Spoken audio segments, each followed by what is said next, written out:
कैसे समा गई थी मीराबाई श्री कृष्ण की मूर्ति में। मीराबाई का जन्म मारवाड़ के कुठीकी नाम के गांव में 1998 में एक राज परिवार में हुआ था। उनके पिता का नाम रतन सिंह राठौर था, जो मेवाड़ के शासक थे। वह एक वीर योद्धा थे। मीराबाई अपने माता पिता की इकलौती संतान थी। उनके पिता रतन सिंह का अधिक समय युद्ध में व्यतीत होता था। जब मीराबाई छोटी थी तब उनकी माता का निधन हो गया था। उनका लालन पालन उनके दादा राव दूदू जी ने किया था। उनके दादाजी योद्धा होने के साथ साथ भगवान विष्णु के बड़े उपासक व भक्त भाव से ओतप्रोत थे। एक दिन राजमहल के सामने से एक बारात निकली। मीरा तब छोटी थी। दूल्हा बहुत ही आकर्षक वस्त्र पहने हुए था। मीरा ने उसे देखा तो आकर्षित हो गई और अपने दादाजी से कहा, मुझे भी ऐसा एक दूल्हा ला दीजिए, मैं उसके साथ खेलूंगी। मगर बालिका मीरा को दूल्हे के बारे में कुछ पता नहीं था। मीरा के दादाजी ने श्री कृष्ण की एक मूर्ति मीरा को देते हुए कहा, देखो यही तुम्हारा दूल्हा है, इसकी अच्छी से देखभाल करना। अब मीरा को जो चाहिए था वह उसे मिल गया। मीरा ने प्रसन्न होकर उसे स्वीकार कर लिया। वह उस मूर्ति के साथ हमेशा खेलती रहती और उससे ऐसा व्यवहार करती मानो श्री कृष्ण ही उसके पति हो। मीराबाई के दादाजी साधु संतों का बहुत सम्मान करते थे। उनके महल में हमेशा साधु संत या कोई अतिथि आते रहते थे। एक बार रैदास नाम का एक सन्यासी महल में आए। रैदास संत रामानंद के शिष्यों में से प्रमुख थे, जिन्होंने उत्तर भारत में वैष्णव संप्रदाय का प्रचार किया। उनके पास ही श्री कृष्ण की एक मूर्ति थी। वह उस मूर्ति की अवश्य पूजा करते थे। मीराबाई ने उस मूर्ति को देख लिया और उसे मांगने लगी। सन्यासी कुछ देर पश्चात महल से चले गए, मगर मीरा उस मूर्ति के लिए हठ करती रही। यहाँ तक कि उसने उस मूर्ति को पाने के लिए भोजन करना छोड़ दिया था। किंतु अगले दिन सुबह रैदास वापस राजमहल में लौट आए और उन्होंने श्री कृष्ण की मूर्ति मीरा को दे दी। रैदास ने कहा, पिछली रात श्री कृष्ण मेरे सपने में आए और कहने लगे, मेरी परम भक्त मेरे लिए रो रही है, जाओ उसे यह मूर्ति दे दो। यह मेरा कर्तव्य है कि मैं अपने स्वामी की आज्ञा का पालन करूं, इसलिए मैं यह मूर्ति मीरा को देने आया हूँ। मीरा एक बहुत बड़ी कृष्ण भक्त है। कुछ विद्वानों का मत है कि यह कहानी केवल कल्पना नहीं अपितु सत्य घटना है। मीरा ने स्वयं अपने गीतों में कहा है, मेरा ध्यान हरि की ओर है और मैं हरि के साथ एक रूप हो गई हूँ। मैं अपना मार्ग स्पष्ट देख रही हूँ। मेरे गुरु रैदास ने मुझे गुरु मंत्र दिया है। हरि नाम ने मेरे हृदय में बहुत गहराई तक अपना स्थान जमा लिया है। मीराबाई अपने दादाजी के देखरेख में पली बड़ी थी। सामान्य शिक्षा के साथ साथ मीरा को संगीत व नृत्य की शिक्षा भी मिली थी। मीराबाई का विवाह सन 1516 में सामाजिक रीति रिवाज के अनुसार बसंत पंचमी के दिन सिसोदिया वंश के प्रसिद्ध राजा राणा सांगा के पुत्र भोजराज के साथ हुआ था। श्री कृष्ण की प्रतिमा को वो अपने साथ ससुराल लेकर आई थी। मीराबाई बचपन से श्री कृष्ण की पूजा करती थी। उनके मायके में किसी भी व्यक्ति ने उनकी राह में विघ्न नहीं डाला था, परंतु उसके ससुराल वाले भी मीराबाई के इस कृष्ण भक्त से रुष्ट होने लगे थे। वे कृष्ण भक्ति के विरोधी हो गए थे, पर इस पे मीरा पर कोई असर नहीं हुआ। मीराबाई के ससुराल में कई सूरवीर योद्धा हुए। भोजराज भी बहुत सूरवीर था। प्राचीन काल से ही उसके परिवार के लोग शक्ति की देवी दुर्गा काली चामुंडी की पूजा करते थे, वे विष्णु की पूजा नहीं करते थे। मीरा बचपन से ही यह विश्वास करती थी कि गिरधर गोपाल ही उनके स्वामी हैं, किंतु अपने दाम्पत्य जीवन में उन्होंने कभी भी अपने पति की उपेक्षा नहीं की। एक आदर्श पत्नी की तरह उन्होंने अपने पति को संपूर्ण स्नेह और प्रेम दिया। वह श्री कृष्ण के प्रति पूर्ण रूप से समर्पित थी। वह उनके लिए मधुर कंठ से गाती और नाचती थी। चित्तौड़ राजघराने की प्रतिष्ठा बहुत ऊंची थी। ऐसे परिवार के लिए यह कितनी अपमानजनक बात थी कि एक राजकुमार की पत्नी साधु संतों के साथ नाचती गाती है। इतना ही नहीं, माँ काली की पूजा न करके उसने अपनी ससुराल की परंपरा की अवहेलना कर उनका अपमान किया था। परंतु भोजराज मीराबाई से अधिक प्रेम करते थे, इसलिए उसके विरुद्ध कुछ नहीं करते थे। आखिर में भोजराज ने केवल मीरा के लिए राजमहल के पास ही एक मंदिर बनवा दिया था। युद्ध में घायल होने के कारण 1521 में भोजराज की मृत्यु हो गई। मीरा तब मात्र 23 वर्ष की थी। पति की मृत्यु के बाद मीरा का देखभाल करने वाला कोई नहीं बचा था। इसके बाद कई लोगों ने उन्होंने पागल की संज्ञा देकर अपमानित किया। इन सब के कारण वह कृष्ण भक्त में और लीन हो गई। पति की मृत्यु के बाद मीरा पर उनके परिवारजनों ने सती होने के लिए बहुत दबाव डाला, लेकिन वे इसके लिए सहमत नहीं हुई। राणा सांगा की मृत्यु के बाद उनके देवर विक्रमाजीत महाराणा बने तो वह मीरा को और अधिक कष्ट देने लगे। एक बार विक्रमाजीत ने अपनी बहन उदाबाई की सलाह पर मीरा के पास विष से भरा प्याला भिजवाया। मीरा उसे प्रभु का प्रसाद समझकर पी गई, मगर उस विष का कुछ भी असर नहीं हुआ। फिर राणा ने मीरा के पास एक भयंकर विषधर सांप सुंदर फूलों की टोकरी में भेजा। मीराबाई पूजा में व्यस्त थी। उसने अपना हाथ टोकरी में डाला और कुछ फूल निकाले। वह फूल शालिग्राम के रूप में बदल गए और वह सांप एक सुंदर फूल माला में बदल गया। एक बार मीराबाई पर तलवार से प्रहार किया गया, लेकिन उस पर उसका कोई प्रभाव नहीं हुआ। राणा ने मीरा के लिए नुकीली कीलों की सैया बनवाई, परंतु वह कीले शरीर में चुभने के बजाय फूल बन गए। उसके ससुराल के लोग अब खुलकर कई प्रकार से प्रताड़ित करने लगे। उस पर आरोप लगने लगे कि मीरा ने कुल की मर्यादा को धूल में मिला दिया है। किंतु मीराबाई समाज में महान संत और कलयुग की राधा के नाम से जानी जाने लगी। समाज के लोग कहते थे कि उन्हें देखना और चरण स्पर्श करना बड़े सौभाग्य की बात है। वे उसे ईश्वर का स्वरूप मानते थे।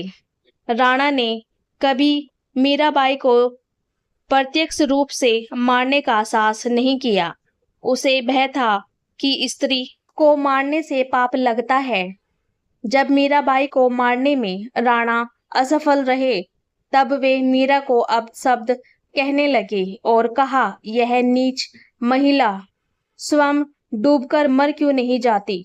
जब मीराबाई को राणा की नीयत के बारे में पता चला, तो वह स्वयं सोचने लगी कि यदि वह डूबकर मर जाए तो उसके ससुराल वालों को बहुत शांति मिलेगी और वह भी भगवान श्री कृष्ण से हमेशा के लिए मिल जाएगी। इन सारी बातों का विचार करके मीरा नदी के किनारे पहुंच गई और खड़े होकर श्री कृष्ण से प्रार्थना करने लगी, हे प्रभु, मुझे अपने शरण में ले लो।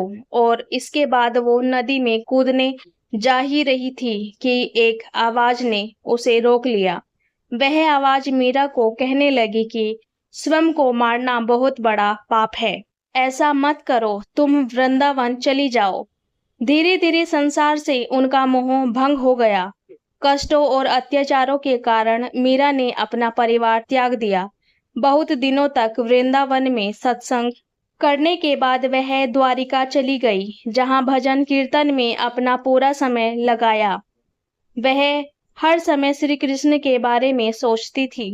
राजस्थान में मीराबाई बहुत अधिक लोकप्रिय हो गई थी, परंतु प्रतिष्ठित घराने उसे अपनाना नहीं चाहते थे। मीरा के प्रति राणा के अत्याचार की बातें चारों तरफ फैल गई थी। रतन सिंह की हत्या कर दी गई और उसके बाद उदय सिंह गद्दी पर बैठा और उसने सोचा कि साधुओं के संग मीरा अकेली रहेगी तो उसके प्रतिष्ठित परिवार के लिए यह बदनामी की बात होगी। इसलिए उसने मीरा को चित्तौड़ लौट आने को, परंतु मीरा इसके लिए बिल्कुल तैयार नहीं हुई। उसने चित्तौड़ जाने से मना कर दिया। उदय सिंह समझ गया था कि मीरा उसके कहने से वापस नहीं लौटेगी। उसने चित्तौड़ से 5 ब्राह्मणों को मीरा से अनुरोध करने के लिए भेजा कि वह चित्तौड़ लौट आए। मीरा सोचने लगी कि वह वापस राजमहल में जाएगी तो वही पुरानी बातें फिर दोहराई जाएगी। इस समय मीरा की आयु 48 वर्ष की थी।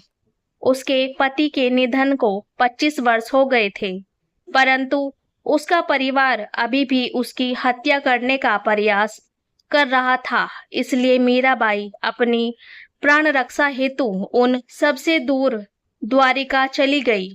उसने यह संकल्प कर लिया था कि केवल श्री कृष्ण से ही संबंध रखेगी और किसी से संबंध नहीं रखेगी। ब्राह्मणों ने मीराबाई को समझाने का बहुत प्रयत्न किया, मगर मीराबाई उनके साथ चलने के लिए तैयार नहीं हुई। तब उन ब्राह्मणों ने कहा, यदि आप हमारे साथ नहीं चलेंगी तो हम यहीं पर अन्न छोड़कर अपने प्राण त्याग देंगे। ब्राह्मणों की बात सुनकर मीरा बड़ी विचित्र स्थिति में फंस गई।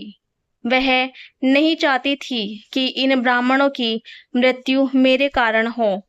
कुछ सोचकर मीरा ने ब्राह्मणों से कहा कि आप लोग रात भर मंदिर में ठहर जाएं और अगले दिन चित्तौड़ चलने के लिए वह राजी हो गई। ब्राह्मणों को यह जानकर बड़ी प्रशंसा हुई और वे मंदिर में ठहर गए। जब ब्राह्मण सुबह उठे तो मीरा वहां नहीं थी। उन्होंने मीराबाई को बहुत ढूंढा पर उनका कहीं पता नहीं चला।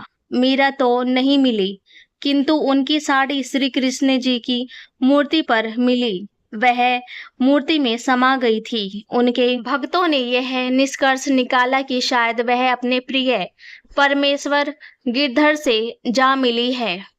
मीराबाई श्री कृष्ण की मूर्ति में तो नहीं, पर श्री कृष्ण के रूप में परमात्मा में समाई थी। मीरा ने उसे दुख देने वालों और दुर्व्यवहार करने वालों के साथ कभी भी बदले की भावना अथवा घृणा और खराब व्यवहार नहीं किया।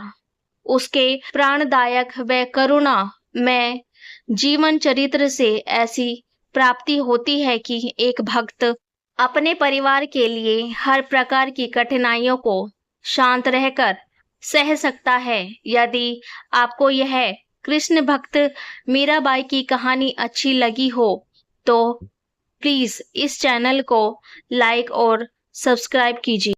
हे केशव, मेरे 100 पुत्र मारे गए और मैं अंधा क्यों हुआ? मेरे पूर्व जन्म का क्या पाप है? धृतराष्ट्र अंधे थे, लेकिन जब उन्हें यह पता चला कि गांधारी को 100 संतानों को जन्म देने का आशीष है तो अंधेपन का दुख मिट गया। धृतराष्ट्र के 100 पुत्र और 1 पुत्री हुए। कुरुक्षेत्र में उनके पुत्र 100 मारे गए। एक पिता के लिए इससे बड़ी दुख की बात क्या होगी कि उसे 100 पुत्रों का शोक मनाना पड़े। भगवान श्री कृष्ण ने जो गीता में संदेश दिया था उसे अर्जुन अतिरिक्त संजय और धृतराष्ट्र ने भी सुना था। उसमें भगवान श्री कृष्ण ने कहा था कि सब कुछ पूर्व निर्धारित है, सबको उनके पूर्व के कर्मों का दंड भोगना होगा। धृतराष्ट्र को वह बात स्मरण थी। दुर्योधन और दुशासन मुख्य रूप से पांडवों और द्रौपदी के दोषी थे। उनके मारे जाने को तो धृतराष्ट्र कर्मकांडों से जोड़ रहे थे, पर शेष पुत्रों की तो कोई भूमिका नहीं थी, वे क्यों मारे गए? यह प्रश्न धृतराष्ट्र को बहुत परेशान करता था। महाभारत युद्ध समाप्त होने पर धृतराष्ट्र ने भगवान श्री कृष्ण से पूछा, मैं अंधा पैदा हुआ, मेरे 100 पुत्र मारे गए। भगवान, मैंने ऐसा कौन सा पाप किया है जिसका यह दंड मुझे मिल रहा है? आपने अर्जुन से कहा था कि जो हो रहा है वह कर्मों का दंड है। मेरे अंधे होने और 100 पुत्रों के मारे जाने के पीछे क्या कारण है? कृपा करके मुझे यह बताइए। अपने पुत्र को खोने की पीड़ा से उभरने में यह काम आएगा। भगवान श्री कृष्ण ने कहा, महाराज धृतराष्ट्र, आपने उचित ही सुना था, कर्मों का दंड भोगना ही पड़ता है, उससे कोई बच नहीं सकता। राजा और सामर्थ्यवान लोगों को कर्मों का दंड विशेष रूप से भोगना पड़ता है। ईश्वर उन्हें समर्थवान बनाते हैं तो उनसे ज़्यादा जिम्मेदार होने की आशा रखते हैं। कुछ पाने के लिए कुछ तो देना ही पड़ेगा ना महाराज। आप इस जन्म में भी राजा है और पूर्व जन्म में भी राजा थे, पर आपने कई पाप कर्म किए हैं। धृतराष्ट्र अधीर हो गए। वे बोले, हे केशव, मैंने इस जन्म में जो किया वह मेरे सामने है। एक राजा और एक बड़े परिवार का मुखिया होने के नाते मुझे वही उचित लगा। पूर्व जन्म का रहस्य जानने को उत्सुक हूँ। कृपा करके वह रहस्य खोले कि ऐसा कौन सा पाप था कि मैं अंधा भी हुआ और मेरे 100 पुत्र भी मारे गए। भगवान श्री कृष्ण ने धृतराष्ट्र को पूर्व जन्म की याद दिलाना शुरू किया। उन्हें पूर्व जन्म लेकर गए। भगवान श्री कृष्ण बोले, महाराज धृतराष्ट्र, पिछले जन्म में भी आप एक राजा थे। आपके राज्य में एक प्रतापी ब्राह्मण रहते थे। ब्राह्मण के पास हंसों का एक जोड़ा था जिसके 4 बच्चे थे। ब्राह्मण को उन हंसों से अपने संतान से ज़्यादा लगाव था। ब्राह्मण को तीर्थ यात्रा पर जाना था, लेकिन हंसों की चिंता में वह नहीं जा पा रहे थे। उसने अपनी चिंता एक साधु को बताई। साधु ने कहा, तीर्थ में हंसों को बांटकर हंसों का अगला जन्म खराब क्यों करते हो? राजा प्रजा पालक होती है, तुम और तुम्हारे हंस दोनों उनकी प्रजा हो। हंसों को राजा के संरक्षण में रखकर तीर्थ के लिए जाओ। आप एक प्रजा पालक राजा थे, इसलिए ब्राह्मण को यह बात अच्छी लगी। वह आपके पास आया और अपनी सारी परेशानी कह सुनाई। अपने ब्राह्मण के तीर्थ से लौट आने तक हंसों की रक्षा का दायित्व स्वीकार किया। ब्राह्मण हंस और उसके बच्चों को आपके पास रखकर तीर्थ यात्रा को गए। हंस आपके महल के तालाब में ही पलने लगे। आपको एक दिन मांस खाने की तीव्र इच्छा हुई। आप उस समय अपने महल के बाग में घूम रहे थे। आपकी नज़र हंसों पर पड़ गई। आपने सोचा, सभी जीवों का मांस खाया है, पर हंस का मांस आज तक नहीं खाया। इसका स्वाद आखिर कैसा होता है? आप इसी विषय पर सोच रहे थे और हंस का मांस खाने की इच्छा तीव्र होती चली गई। यह इच्छा अब पराकाष्ठा पर पहुंच गई और आप खुद को रोक न पाए। आपने हंस के 2 बच्चे भूनकर खा लिए। उसका स्वाद आपकी जीवा को लग गया। हंस के एक एक करके 100 बच्चे हुए। आप सबको खाते चले गए। अंत हंस का संतानहीन होकर दुख में मर गए। कई साल बाद वह ब्राह्मण तीर्थ यात्रा से लौटा और आपके पास आया। उसने आपसे अपने हंसों के बारे में पूछा। हंस तो आपके लालच की बलि चढ़ चुके थे। प्रजा पालक राजा यह कैसे करता कि उसने अपनी प्रजा की संपत्ति को चुपके से लूट ली। इसलिए आपने ब्राह्मण से कह दिया कि हंस बीमार होकर मर गए। ब्राह्मण आप पर पूरा भरोसा करता था उसने आपकी बात मान ली और विलाप करते घर चला गया। महाराज धृतराष्ट्र, आपने हंस के बच्चों को खाकर और फिर झूठ बोलकर एक साथ कई अपराध किए। आपने तीर्थ यात्रा पर गए ब्राह्मण के साथ विश्वासघात किया, जिसने आप पर इतना विश्वास किया था। आपने प्रजा की धरोहर में डाका डालकर राजधर्म भी नहीं निभाया। जीवा के लालच में पड़कर हंस के 100 बच्चे भून कर खा गए, जो आपके पास आश्रय के लिए आए थे। इस तरह आपने उस असहाय का वध किया जिसे आपने आश्रय दिया था। यह बहुत बड़ा पाप है। हे राजन, इस घोर पाप कर्म का आपको दंड मिला है। जैसे आपने जीवा के लालच में हंस के 100 बच्चे खाए, वैसे ही आपके 100 पुत्र लालच में पड़कर मारे गए। उन सब की जीवा भी आवश्यकता से अधिक उद्दंड थी, जिसने आप पर आँख मूंद कर भरोसा किया। उस तीर्थयात्री से आपने झूठ बोला और राजधर्म का पालन नहीं किया। कोई आँख मूंद कर विश्वास करे तो उसका विश्वास कभी नहीं तोड़ना चाहिए। इसी विश्वासघात के कारण आप अंधे और राजकाज में विफल व्यक्ति हो गए। भगवान श्री कृष्ण ने कहा, सबसे बड़ा छल होता है विश्वासघात। आप उसी का फल भोग रहे हैं। वीडियो अच्छी लगी हो तो लाइक, शेयर और ऐसी ही वीडियो को देखने के लिए हमारे चैनल को सब्सक्राइब जरूर करें। जब भगवान का घर में वास होता है तो मिलते हैं ये 11 संकेत। दोस्तों, अगर हर सुबह आपको ये संकेत मिलते हैं तो आप समझ लीजिए कि आपके घर में ईश्वर का वास हो चुका है। वह क्या है संकेत, हम इसी पर बात करेंगे। भगवान जो खुश करने के लिए लोग बहुत सारे पूजा पाठ और व्रत करते हैं। भगवान के आगे सुबह शाम दीपक जलाने से लेकर भोग भी लगाते हैं, ताकि भगवान की कृपा उन पर बनी रहे और उन्हें जीवन में किसी भी तरह की समस्या का सामना ना करना पड़े। यह तो हम जानते ही है कि भगवान की पूजा और अर्चना करने से वह हमेशा प्रसन्न होते हैं। पर क्या आप जानते हैं कि वह हमें इस बात का संकेत भी देते हैं? आइए जानते हैं इन संकेतों के बारे में, जो आपको ये बताते हैं कि भगवान की विशेष कृपा आप पर है। दोस्तों, जब आप पूजा पाठ करते हैं तो ईश्वर का वास आपके घर में होता ही होता है, चाहे वो प्रत्यक्ष रूप से हो या फिर अप्रत्यक्ष रूप से। वो जब घर में वास करते हैं तो आपको महसूस हो जाता है। कई बार आप उन्हें भी देख भी पाते होंगे। कई बार ऐसा होता है कि भगवान तो आपके घर में वास करते ही है, लेकिन आपकी कुछ गलतियों से लौट जाते हैं, आपके कुछ कर्मों से लौट जाते हैं, क्योंकि उस समय अक्सर लोग यह गलती करते हैं।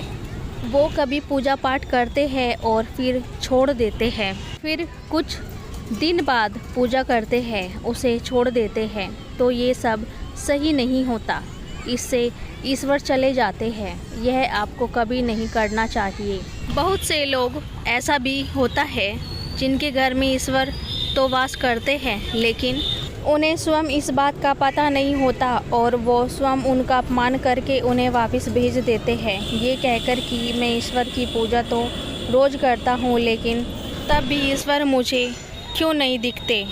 तो आपके ये सब कृत्य आपके ईश्वर को रुष्ट कर देते हैं। तो इसलिए आपको आज हम वो संकेत इस वीडियो में विस्तार से बताएंगे, जिससे आप स्वयं जान पाएंगे कि ईश्वर आपके घर में आ चुके हैं। तो आइए जानते हैं उन संकेतों के बारे में। जब आप सो रहे होते हैं तो ब्रह्म मुहूर्त में उठ जाते हैं। हर रोज़ आपकी नींद इसी समय खुल जाती है। साथ ही यदि ब्रह्म मुहूर्त में ही आपको ऐसा सपना दिखाई देता है कि जैसे कि मंदिर में आप पूजा कर रहे हैं, मंत्रों का जाप कर रहे हैं, तो ब्रह्म मुहूर्त में देखे गए ऐसे सपने भी इस बात का संकेत होते हैं कि ईश्वर आपके घर में हैं। यदि आपको ब्रह्म मुहूर्त में ही शंख की आवाज़ सुनाई देती है मंत्रों की आवाज़ सुनाई देती है, घंटियों की आवाज़ या नाम जैसे कि कोई आपसे राम राम कह रहा है, ऐसी आवाज़ अगर आपको सुनाई देती है तो ये दूसरा संकेत होता है, जिससे ये पता चलता है कि भगवान आपके घर में आ गए हैं। जब भी आप सुबह सुबह नहा धोकर तैयार होते हैं तब आपको एक अलग सी सुगंध आती है। ये एक अजीब सी सुगंध होती है जो आपके घर में किसी को नहीं आती, केवल आपको महसूस होती है। ये ना तो किसी इत्र की सुगंध होती है और ना ही अन्य किसी अगरबत्ती या अन्य किसी चीज़ की, बस आपको ये अजीब सी महक आती है।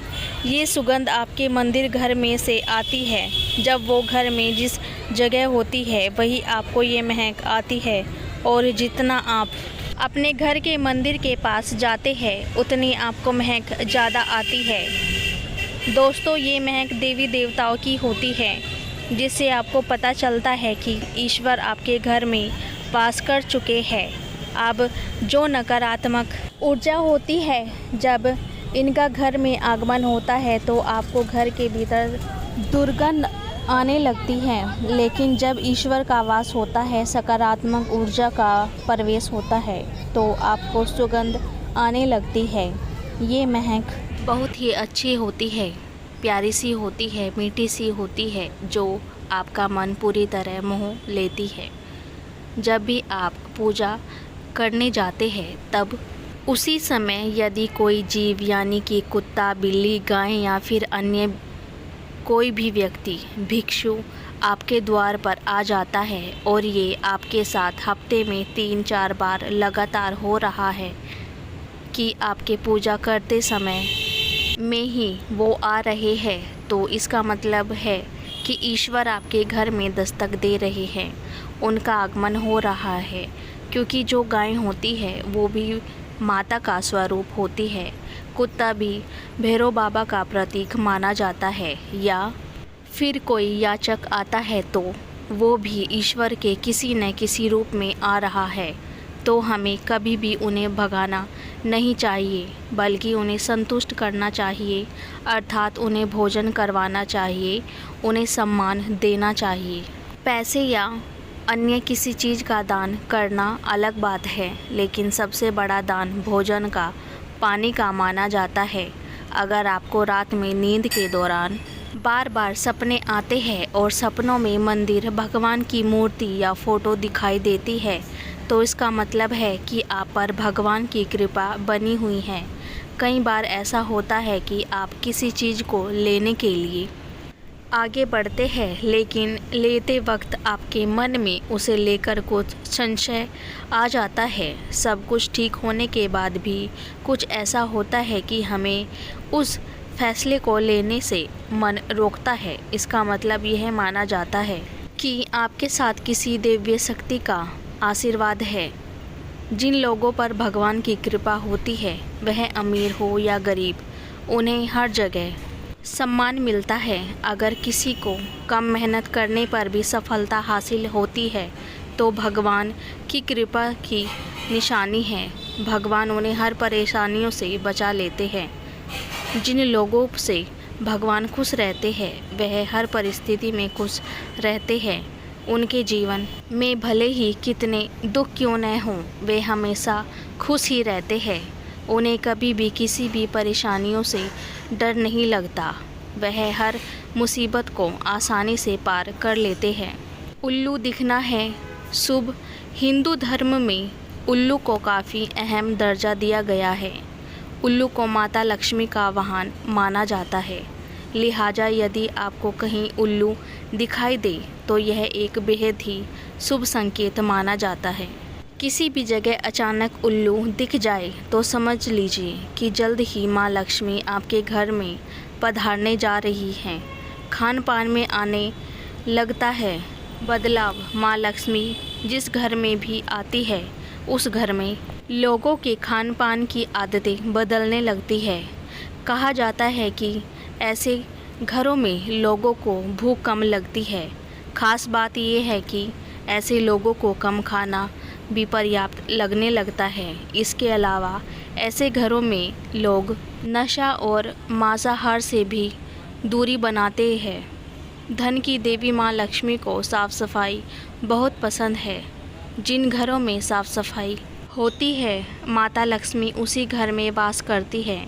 इसके अलावा माँ लक्ष्मी को साफ सफाई में इस्तेमाल की जाने वाली झाड़ू भी बहुत प्रिय होती है।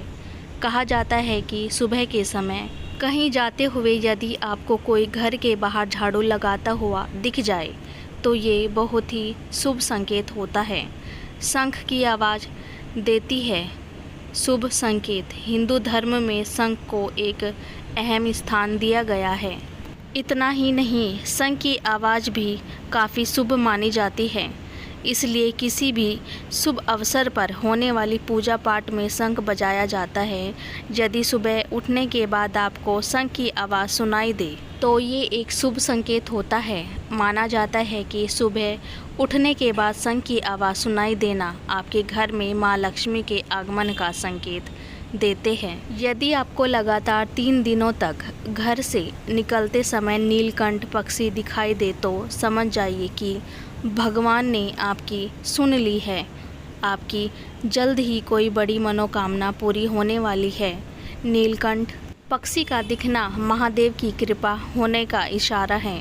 यदि आपके घर के सामने अक्सर सफ़ेद गाय आने लगे या किसी दिन सफ़ेद गाय आपके घर के सामने आकर अपने बछड़े को दूध पिलाए तो यह देवी देवताओं की आप पर कृपा होने का साफ इशारा है। यह बताता है कि आपकी पूजा प्रार्थना सफल हो रही है और आपके जीवन की सारी समस्याएं दूर होने वाली हैं।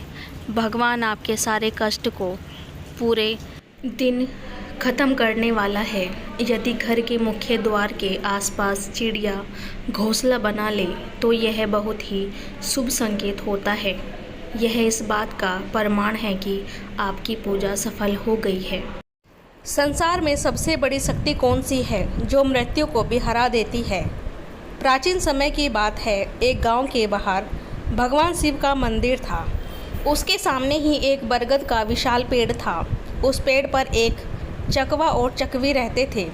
वे दोनों रोजाना भगवान शिव की पूजा पाठ करते थे और उनकी भक्ति में लीन रहते थे। एक दिन चकवी ने चकवा से पूछा, हे स्वामी, मेरे मन में कई दिनों से 3 प्रश्न उठ रहे हैं। आज मैं तुमसे इन तीनों प्रश्नों के उत्तर जानना चाहती हूँ। मेरा पहला प्रश्न है, इस संसार में सबसे बड़ी शक्ति कौन सी है जो मृत्यु को भी हरा देती है? मेरा दूसरा प्रश्न है, सबसे बड़ा दान क्या है? और तीसरा प्रश्न है कि सबसे बड़ा धर्म क्या है? फिर चकवी की बात सुनकर चकवा कहने लगा, हे प्रिय, मैं तुम्हें मेरी प्रत्यक्ष देखी हुई एक घटना सुनाता हूँ। उस घटना को सुनने के बाद तुम्हें तुम्हारे तीनों प्रश्नों के उत्तर मिल जाएंगे। एक कृष्णापुर नाम का शहर था। उस शहर में एक ठाकुर रहता था जो एक सावंत के उच्च पद पर नियुक्त था। उस ठाकुर का एक लड़का था जिसका नाम धर्मवीर था। एक दिन धर्मवीर भ्रमण करने के लिए घर से घोड़ा लेकर निकला। घूमते घूमते धर्मवीर को प्यास लगने लगी। थोड़ा आगे जाने पर उसे एक पानी की प्याऊ दिखाई दी। फिर उसने वहां जाकर पानी पिया और अपने घोड़े को भी पानी पिलाया। थोड़ी देर वहीं बैठकर विश्राम किया। विश्राम करते हुए धर्मवीर ने देखा कि वहां बहुत से यात्री आ रहे हैं और जा रहे हैं और पानी पीने के बाद बड़ा आशीर्वाद दे रहे हैं। वह यात्री कह रहे थे, बहुत ही अच्छा काम कर रहा है यह पानी पिलाने वाला। पानी पिलाने वाले को भगवान हमेशा प्रसन्न रखे, यह आशीर्वाद राहगीर देते जा रहे थे। इस बात को धर्मवीर सुन रहा था। धर्मवीर सोचने लगा कि मैं एक प्याऊ खोलूँगा और वहाँ मैं हर राहगीर को पानी पिलाऊँगा। यह सोचकर धर्मवीर घर चला गया और उसने अपने पिता सावंत से कहने लगे, पिताजी, मुझे किसी काम के लिए आपकी मदद चाहिए। तो ठाकुर कहने लगे, क्यों बेटे, क्या बात है? तब धर्मवीर ने कहा कि पिताजी, मैं पानी पिलाने के लिए प्याऊ खोलना चाहता हूँ। तो ठाकुर कहने लगा, हमारे घर में क्या कमी है, हम एक प्याऊ खुलवा देंगे। और उस पर एक नौकर रख देंगे। तो धर्मवीर उस ठाकुर से कहने लगे, नहीं पिताजी, मैं अपने हाथों से पानी पिलाऊंगा। पिता पुत्र की बात मान लेते हैं और धर्मवीर के लिए पानी की पियाऊ की व्यवस्था करवा देते हैं। अब धर्मवीर एक ऐसे स्थान पर पियाऊ बना लेते हैं जहां दूर दूर तक कहीं पानी की व्यवस्था नहीं थी। वहां उस रास्ते पर जितने भी राहगीर आते पानी पीकर आगे बढ़ जाते। फिर एक दिन 4 यमदूत एक मनुष्य की आत्मा को लेकर धर्मवीर के पड़ोसी गांव से जा रहे थे। फिर यमदूत ने देखा कि पियाऊ बनी हुई है, तो वह चारों अपना भेष बदलकर उस पियाऊ पर पहुंचते हैं। वहां जाकर उन्होंने पानी पिया। पानी पीने के बाद चारों यमदूत उस आत्मा को देखकर चले जाते हैं। उसके बाद जब भी यमदूत उस क्षेत्र में आते तो उस धर्मवीर के पियाऊ पर पानी पीकर जाते। फिर एक दिन धर्मवीर ने जब उन्हें देखा तो कहने लगा, भाई तुम 4 दिन पहले यहाँ आए थे, तुम अब कहाँ जा रहे हो और तुम कौन हो? तब वह चारों कहने लगे कि हम व्यापार करते हैं और इस रास्ते से 2-4 दिन में आते जाते रहते हैं। तब धर्मवीर उनकी बातों पर विश्वास कर लेता है और फिर धर्मवीर उन चारों का हर बार की तरह स्वागत करता है, मीठा और ठंडा पानी पिलाता है। धीरे धीरे समय बीतने लगा और जब भी वह यमदूत वहां आते तो धर्मवीर उन्हें पानी पिलाता। अब चारों यमदूत धर्मवीर के मित्र बन गए। इसके बाद जब भी वह चारों यमदूत उस मार्ग से आते तो धर्मवीर के पियाऊ पर जरूर आते और वहां बैठकर उनसे बातें करते और फिर चले जाते। अब धर्मवीर के विवाह का समय आया तो धर्मवीर ने अपने उन चारों मित्रों को निमंत्रण दिया। फिर वह चारों यमदूत उसके विवाह में शामिल हुए। विवाह होने के बाद धर्मवीर अपनी पत्नी को अपने घर ले आया। उसके बाद कुछ समय और निकला। फिर एक दिन यमराज उन यमदूतों से कहता है, कल ठीक 12 बजे तुम्हें एक धर्मवीर नामक व्यक्ति को लाना है। यमराज ने उन यमदूतों को 24 घंटे पहले ही बता दिया था। अब चारों यमदूत सोचने लगे कि धर्मवीर तो हमारा मित्र है, हम कैसे उसे लाएंगे। फिर वे चारों यमदूत धर्मवीर की पियाऊ पर आते हैं जहां धर्मवीर पानी पिला रहा था। वहां जाकर वे चारों दूत मनुष्य का रूप धारण करते हैं और धर्मवीर को देखकर वे चारों रोने लगते हैं। तब धर्मवीर उन्हें रोता हुआ देखकर उनसे पूछता है, हे मित्रों, तुम सब क्यों रो रहे हो? तुम बताओ, मैं इस क्षेत्र के ठाकुर का पुत्र हूँ। अगर तुम्हें किसी ने सताया है तो मैं उसे दंडित जरूर करूँगा। फिर उनमें से कोई जवाब नहीं देता। चारों एक दूसरे को देखने लगते हैं। उनमें से सबसे छोटे वाला यमदूत सबसे ज़्यादा रो रहा था। धर्मवीर उससे कहता है, मुझे बताओ कि तुम्हें क्यों रोना आ रहा है, आखिर क्या हुआ? फिर वह छोटा यमराज कहता है, मित्र क्या बताऊं, हम चारों कोई मनुष्य नहीं हैं, हम चारों यमदूत हैं। हम जब भी इस क्षेत्र से किसी आत्मा को लेकर जाते थे तो तुम्हारे प्याऊ पर पानी पीने के लिए आ जाते थे और धीरे धीरे तुमसे हमारी मित्रता हो गई। यह सुनकर धर्मवीर भयभीत हो गया।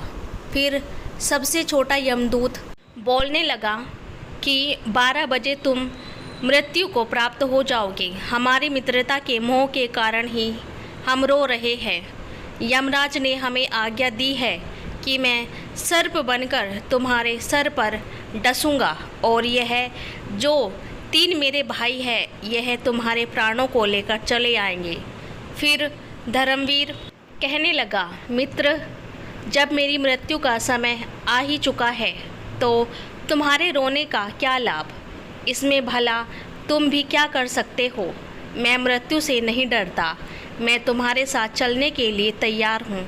फिर छोटा यमदूत कहता है, हे मित्र, सबसे ज़्यादा स्नेह तुमसे मैं ही करता हूँ, परंतु क्या करूँ? सहयोगवश मुझे यह जिम्मेदारी मिली है कि मैं तुम्हें डसूंगा और तुम्हारी मृत्यु मेरे ही हाथों से होगी। तब धर्मवीर कहने लगा, ठीक है मित्र, कोई बात नहीं, जो यहाँ आया है उसे एक ना एक दिन जाना ही पड़ेगा। मृत्यु को कोई टाल नहीं सकता। फिर एक छोटा यमदूत कहता है, देखो धर्मवीर, ठीक 12 बजे से 10 मिनट पहले हम चारों यमदूत तुम्हारे घर की सीढ़ियों पर बैठ जाएंगे और 10 मिनट बाद तुम्हें ले जाएंगे। इतना कहकर वे चारों यमदूत अदृश्य हो गए और अब धर्मवीर फिर थोड़ा सा घबराया और अपने घर को चल दिया।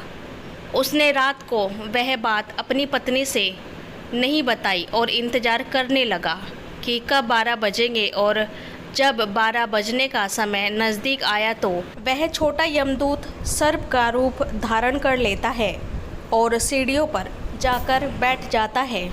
इधर धर्मवीर मन में विचार कर रहा था कि मैं थोड़ी देर में मरने वाला हूँ और मेरी नई नवेली पत्नी है, तो क्या ना थोड़ी देर में अपनी पत्नी से बातें कर लूँ।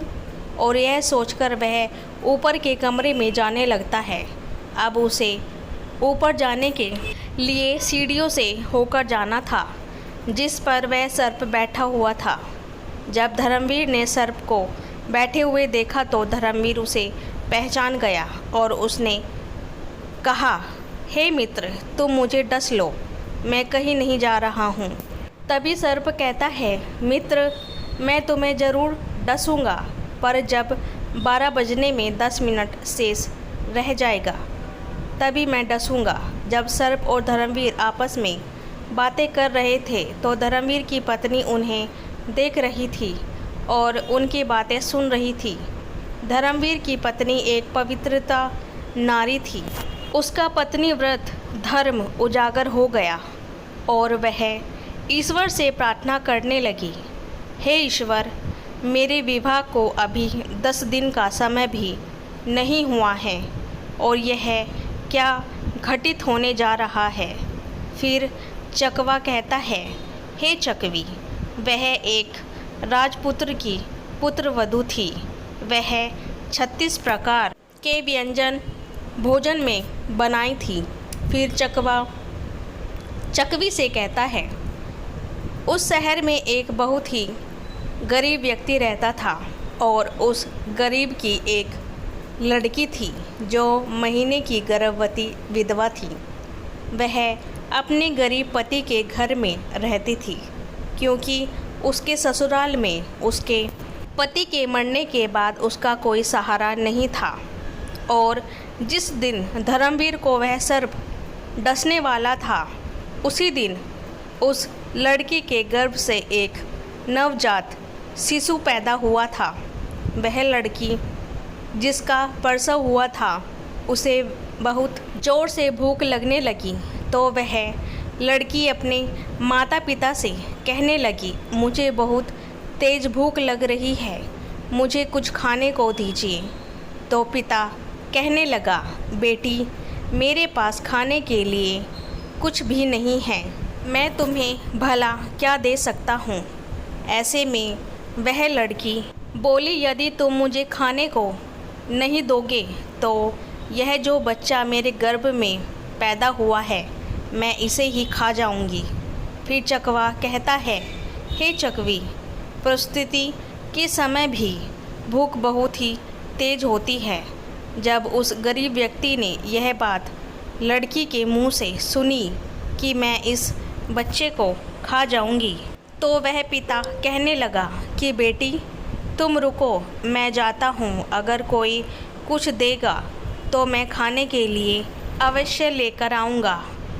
उस लड़की का पिता भिक्षा मांगते हुए चला जा रहा था। जो कोई उसे देखता तो दरवाज़ा बंद कर देता।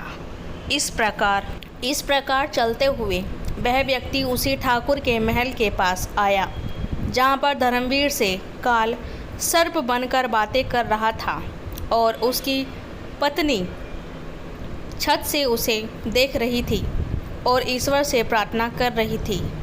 तभी वह मांगने वाला आवाज़ लगाता है, मुझे कोई भोजन दे दीजिए, मेरी लड़की को प्रसव हुआ है, उसने एक नवजात शिशु को जन्म दिया है और मेरे पास उसको खिलाने के लिए कुछ नहीं है।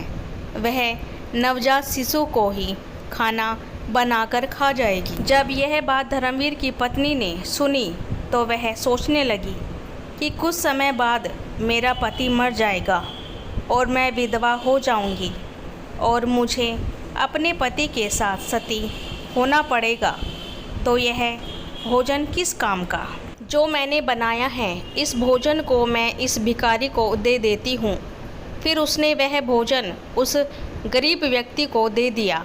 तब भोजन को लेने के बाद वह गरीब व्यक्ति वापस अपने घर चला जाता है और तब तक धर्मवीर को सर्प बातें कर रहे थे। तब तक वह गरीब आदमी जाकर उस भोजन को अपनी लड़की को खिला देता है। 36 प्रकार के व्यंजनों को जब उस लड़की ने जी भर कर खा लिया तो पूछने लगी कि पिताजी आज इतना अच्छा भोजन किसने दिया। तब उसके पिता ने कहा, बेटी हमारे गांव के ठाकुर जी ने ही कि पुत्रवधू ने दिया है, जिसका विवाह अभी ही कुछ दिन पहले हुआ था, उसने ही मुझे यह भोजन दिया है। तो वो लड़की कहने लगी, हे भगवान उसका सुहाग अमर रहे। उस लड़की ने आत्मा से आशीष दिया कि उस औरत का सुहाग अमर रहे। फिर भगवान विष्णु का सिंहासन हिल गया। उन्होंने नारद मुनि को बुलाया और कहा कि मृत्युलोक में देखकर आओ, मेरे किसी भक्त पर बहुत बड़ा संकट है जिसकी वजह से मेरा सिंहासन हिल रहा है। तब नारद मुनि भगवान विष्णु की आज्ञा सुनकर देखते हैं कि भगवान विष्णु का सिंहासन क्यों हिल रहा है। नारद मुनि देखकर बताते हैं कि एक बिल्कुल भूखी आत्मा जिसने कुछ समय पहले ही एक नवजात शिशु को जन्म दिया था, वह भूख से व्याकुल थी। उसे भोजन मिलने के कारण उसकी आत्मा से यह कह दिया है कि भोजन देने वाली औरत का सुहाग अमर रहे, अर्थात उसका पति जीवित रहे। और उधर यमराज ने उसके पति के प्राण लेने के लिए यमदूतों को भेज दिया है। वह 10 मिनट बाद ही उसके प्राण लेने वाला है। फिर नारद मुनि भगवान विष्णु से कहते हैं, हे प्रभु, प्रकृति के नियम के अनुसार धर्मवीर की मृत्यु का समय आ गया है और उसे लेने के लिए यमदूत उसके घर पर बैठे हुए हैं।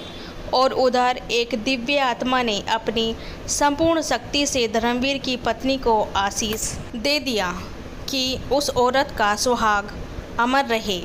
फिर भगवान विष्णु कहने लगे, मुझे उस आत्मा का मान रखना पड़ेगा, चाहे मेरे कार्य में परिवर्तन ही क्यों ना हो जाए। भगवान विष्णु अपने भक्त की रक्षा करने के लिए उस प्रसव वाली लड़की की आत्मा के वचन को उस धर्मवीर पर कवच बनकर डाल देते हैं। तब एक घड़ी में 12 बजने में 5 मिनट बाकी थी। तब धर्मवीर उस यमदूत से कहने लगा, हे मित्र, अब तुम मुझे डस लो और मैं तुम्हारे साथ चलने के लिए तैयार हूँ। फिर उस सर्प ने धर्मवीर को डस लिया और सर्प सोचने लगा कि 5 मिनट के बाद उस धर्मवीर को कुछ नहीं हुआ। सर्प कहने लगा, हे मित्र, तुम्हें कुछ हो रहा है या नहीं। धर्मवीर कहने लगा, हे मित्र, मुझे कुछ नहीं हुआ है। फिर सर्प ने उसके ऊपर तीव्र विष डाला, परंतु उस धर्मवीर की रक्षा स्वयं भगवान विष्णु कर रहे थे, जिस कारण से सर्प के विष का असर धर्मवीर पर नहीं हुआ। फिर धर्मवीर सर्प से कहने लगा, हे मित्र, तुम मुझे पूरी ताकत से डसो। फिर तीसरी बार उस सर्प ने पूरी शक्ति से धर्मवीर को डसा, परंतु धर्मवीर का बाल भी बाका नहीं हुआ। फिर धर्मवीर को जीवित देखकर चारों यमदूत हक्के बक्के रह गए और कहने लगे, हमें इसके लिए यमराज के पास जाना पड़ेगा। फिर वह चारों यमराज के पास पहुंच गए और यमराज से कहने लगे, हे यमराज, हमने बहुत प्रयास किया, परंतु उस धर्मवीर नामक व्यक्ति पर जहर का कोई असर नहीं हुआ। फिर यमराज ने दिव्य दृष्टि से देखा, उस धर्मवीर के शरीर में 3 जगह के रक्त बह रहे थे, लेकिन धर्मवीर को कुछ नहीं हुआ। तभी यमराज भगवान विष्णु के पास पहुंच जाते हैं और कहते हैं, हे प्रभु, मैं अपने पद से इस्तीफा देना चाहता हूं।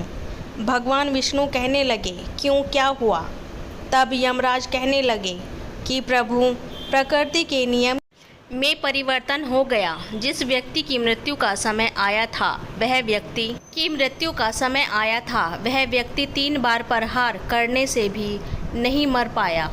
इसका क्या कारण है? तब भगवान विष्णु समझाते हैं, हे यमराज, यह आत्मा की शक्ति है। फिर यमराज कहता है, हे प्रभु, यह आत्मा की शक्ति क्या होती है? तब भगवान विष्णु कहते हैं, यदि कोई व्यक्ति अपनी अंतरात्मा से किसी दूसरे व्यक्ति को आशीष या श्राप दे देता है तो उसको झूठा करने की शक्ति मेरे अंदर भी नहीं होती, चाहे फिर मुझे उसके लिए प्रकृति के नियमों में ही परिवर्तन क्यों ना करना पड़े। फिर भगवान विष्णु कहते हैं, हे यमराज, जरा ध्यान से देखिए। एक ऐसी गरीब औरत जिसका पति उसे महीनों पहले ही छोड़कर मर गया हो, जो अपने पिता के पास रह रही हो और पिता के पास भी खाने की कोई भी व्यवस्था ना हो, कुछ समय पहले ही एक शिशु को जन्म दिया था, उसे भोजन नहीं मिल रहा था, उसकी आत्मा भोजन के लिए तड़प रही थी। वह अपने नवजात बच्चे को खाने को तैयार थी और उसको भोजन उपलब्ध कराया। उस धर्मवीर की पत्नी ने, उस औरत ने उसे ऐसा आशीष दिया कि उसका सुहाग अमर रहे। उसमें एकाग्र होकर जो व्यक्ति आशीष या श्राप देता है, मैं उसके वचन को कभी झूठा नहीं होने देता हूँ। हे यमराज, इसलिए तुम्हें धर्मवीर की आयु 100 वर्ष और बढ़ानी होगी। फिर यमराज धर्मवीर की आयु को 100 वर्ष बढ़ा देते हैं। फिर चकवा कहता है, हे चकवी, तुम्हारा पहला प्रश्न था कि संसार में सबसे बड़ी शक्ति कौन सी है जो मृत्यु को भी पार कर देती है? तो समझ लो, सबसे बड़ी शक्ति आत्मा की शक्ति। यदि कोई व्यक्ति आत्मा से आशीष दे या श्राप दे तो उसे ईश्वर भी टाल नहीं सकता। तुम्हारा दूसरा प्रश्न था कि सबसे बड़ा दान क्या है? तो समझ लो, हमें अन्न का दान करना चाहिए। अन्न का दान सबसे बड़ा दान माना जाता है। भूखे को भोजन कराना सबसे बड़ा दान होता है। तुम्हारा तीसरा प्रश्न था कि सबसे बड़ा धर्म क्या है? तो समझ लो, जहाँ जिस चीज़ की आवश्यकता हो उस स्थान पर दिया जाना चाहिए। दान सबसे बड़ा धर्म होता है, उससे बड़ा कोई धर्म नहीं होता। और जहाँ आवश्यकता है वहाँ आप दान दीजिए। उस समय सबसे बड़ा कोई धर्म नहीं होता। जहाँ पर आवश्यकता नहीं है उस समय आप दान कर रहे हो तो वह दान बड़ा नहीं होगा और फलीभूत नहीं होगा। बिना आवश्यकता के आपका लाखों रुपये का दान भी बेकार चला जाएगा। जय श्री कृष्णा। वीडियो अच्छी लगी हो तो लाइक शेयर करें। ऐसी ही वीडियो को देखने के लिए हमारे चैनल को सब्सक्राइब करें। धन्यवाद। अर्जुन की मृत्यु पर जोर जोर से क्यों हंसने लगी थी देवी गंगा? महाभारत का युद्ध जीतने में श्री कृष्ण की चतुराई और धनुर्धर अर्जुन के पराक्रम ने एक अहम भूमिका निभाई थी। यदि महाभारत के युद्ध में पांडवों की ओर से श्री कृष्ण और अर्जुन न लड़ रहे होते तो शायद पांडवों की जीत होनी नामुमकिन था। लेकिन क्या आपको मालूम है कि महाभारत के युद्ध में अहम भूमिका निभाने वाले अर्जुन स्वर्ग यात्रा में जाने से पहले एक बार मर चुके थे। इसका मतलब ये है कि अर्जुन की अपने जीवन में 2 बार मृत्यु हो चुकी थी और उनकी मृत्यु के दौरान देवी गंगा जोर जोर से ठहाके लगाकर हंसने लगी। मगर क्यों अर्जुन की मृत्यु पर मां कुंती के रोने पर देवी गंगा हंसने लगी? क्यों खुद भी एक मां होने के बावजूद देवी गंगा दूसरी मां के दुख पर ठहाके लगाकर हंस रही थी? महाभारत के युद्ध में जब पांडवों की जीत हुई तो हस्तिनापुर की गद्दी पर बैठे ज्येष्ठ पुत्र युधिष्ठिर, इसके बाद श्री कृष्ण ने युधिष्ठिर को सुझाव दिया अश्वमेध यज्ञ कराने का, जिसके बाद युधिष्ठिर ने अश्वमेध यज्ञ को आरंभ करते हुए अश्व को अर्जुन के नेतृत्व में रवाना कर दिया। अब जिस दिशा में अश्व चलता उसी के पीछे पीछे अर्जुन और उनकी सेना भी चलती जाती। इस दौरान ये अश्व कई राज्यों से गुजरा। जिन भी राज्यों से वो अश्व गुजरा उन सभी राज्यों के साथ राजा अर्जुन ने युद्ध लड़ा। कई राजाओं ने तो पहले ही अर्जुन के आगे घुटने टेक दिए थे, लेकिन कई राजाओं ने ऐसा नहीं किया, जिसके बाद अर्जुन और उनकी सेना द्वारा युद्ध लड़ा गया और कई राजाओं को परास्त करते अर्जुन उनके राज्यों को जीतते चले गए। ऐसी कई राज्यों को अपने अधीन कर लिया। अर्जुन मणिपुर पहुंचे, जहां पर उनका सामना हुआ बब्रुवाहन से। आपको बता दे कि बब्रुवाहन अर्जुन और चित्रांगना के पुत्र थे और अपने पिता अर्जुन के उनके राज्य में पधारने से वे काफी उत्साहित थे। उन्होंने युद्ध के बारे में कुछ सोचा ही नहीं था। अपने पिता अर्जुन के स्वागत के लिए वे राज्य की सीमा पर जा पहुंचे, लेकिन जैसे ही बब्रुवाहन अर्जुन का स्वागत करने के लिए आगे बढ़े, वैसे ही अर्जुन ने उन्हें रोकते हुए कहा कि मैं इस समय तुम्हारा पिता नहीं, बल्कि हस्तिनापुर के नरेश का प्रतिनिधि हूँ और क्षत्रिय होने के अनुसार इस समय तुम्हें मेरे साथ युद्ध लड़ना चाहिए। बस उसी समय अर्जुन की दूसरी पत्नी उलूपी वहां आ जाती है और बब्रुवाहन से कहती है कि हे पुत्र, तुम्हें अपने पिता के साथ युद्ध लड़ना चाहिए।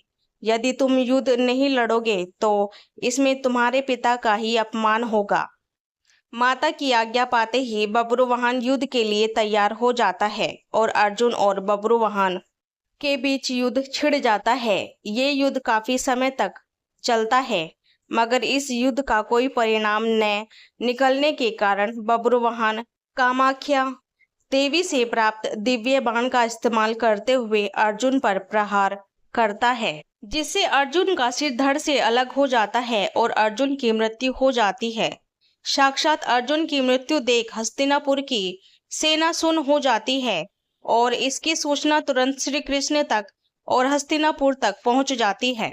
मणिपुर पहुंचकर श्री कृष्ण और माता कुंती अर्जुन को धरती पर पड़ा देखती है, जिसके बाद माता कुंती अर्जुन का सिर अपनी गोद में रखकर फूट फूट कर रोने लगती है और बस इसी दौरान देवी गंगा अर्जुन की मृत्यु पर ठाके लगाकर हंसने लगती है। और जब काफी देर तक माता कुंती रोती रही तो देवी गंगा माता कुंती से कहती है, हे कुंती, तुम व्यर्थ में रो रही हो, क्योंकि तुम्हारे पुत्र अर्जुन को उसके कर्मों का फल मिला है। मेरा पुत्र भीष्म अर्जुन को अपने पुत्र की भांति स्नेह करता था, मगर फिर भी अर्जुन ने शिखंडी का सहारा लेकर मेरे पुत्र भीष्म का वध कर डाला। मैं भी उस समय ऐसे ही रो रही थी जैसे तुम आज अपने पुत्र के लिए रो रही हो। मैंने अपने पुत्र के वध का बदला ले लिया, क्योंकि जिस कामाख्या देवी के बाण से बब्रुवाहन ने अर्जुन का सिर धड़ से अलग किया है, वो मेरे द्वारा ही प्रदान किया गया था। देवी गंगा के शब्दों में बदले की भावना झलक रही थी और देवी गंगा की इस बदले की भावना को देखते हुए श्री कृष्ण हैरान हो गए और देवी गंगा से बोले, हे देवी, आप किस बदले की बात कर रही है? आप किस किस से बदला लेंगी? अर्जुन की माता कुंती से या फिर अर्जुन से? आप एक माता से प्रतिशोध कैसे ले सकती है? ये सुनकर देवी गंगा ने श्री कृष्ण से कहा, हे वासुदेव, ये तो आप जानते ही है कि अर्जुन ने उस समय मेरे पुत्र का वध किया जब वो निहत्था था। जब अर्जुन का ऐसा करना उचित था तो अर्जुन का वध उसी के पुत्र द्वारा कराकर मैंने क्या गलत किया? फिर श्री कृष्ण देवी गंगा को समझाते हुए कहते हैं कि पितामह ये भली भांति जानते थे कि यदि वह जीवित रहेंगे तो उन्हें कौरवों की तरफ से युद्ध मैदान में आना होगा और ऐसे में पांडवों की जीत होनी मुश्किल थी। इसलिए उन्होंने खुद को मार्ग से हटाने का निर्णय लिया और अर्जुन को वो स्थिति बताई जिसमें वो अपने पितामह की मृत्यु कर सके। यहाँ तक कि जब अर्जुन का मुकाबला उनके पुत्र बब्रुवाहन से हो रहा था तो उस समय भी उन्होंने बब्रुवाहन पर प्रहार नहीं किया, सिर्फ बब्रुवाहन के प्रहारों को रोके रखा और साथ ही बब्रुवाहन को कामाख्या देवी द्वारा दिए गए दिव्य बाण की लाज रखने के लिए अपने प्राणों की आहुति दे दी।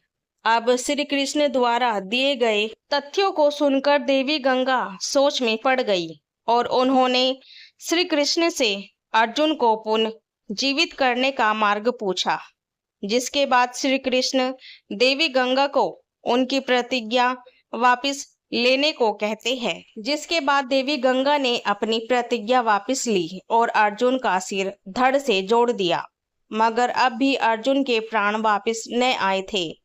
जिसके बाद श्री कृष्ण ने अर्जुन की दूसरी पत्नी से नागमणि लेकर अर्जुन को पुनः जीवित कर दिया।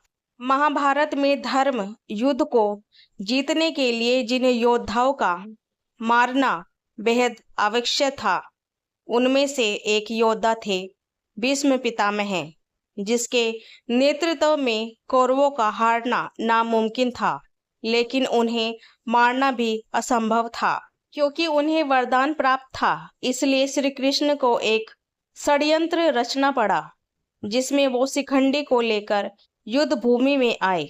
किन्नर होने के बावजूद शिखंडी को भीष्म स्त्री मानते थे और उस पर हथियार नहीं चला सकते थे।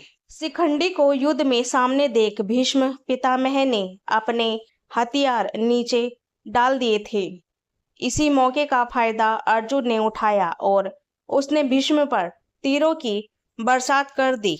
भीष्म बाणों की सैया पर लेट गए।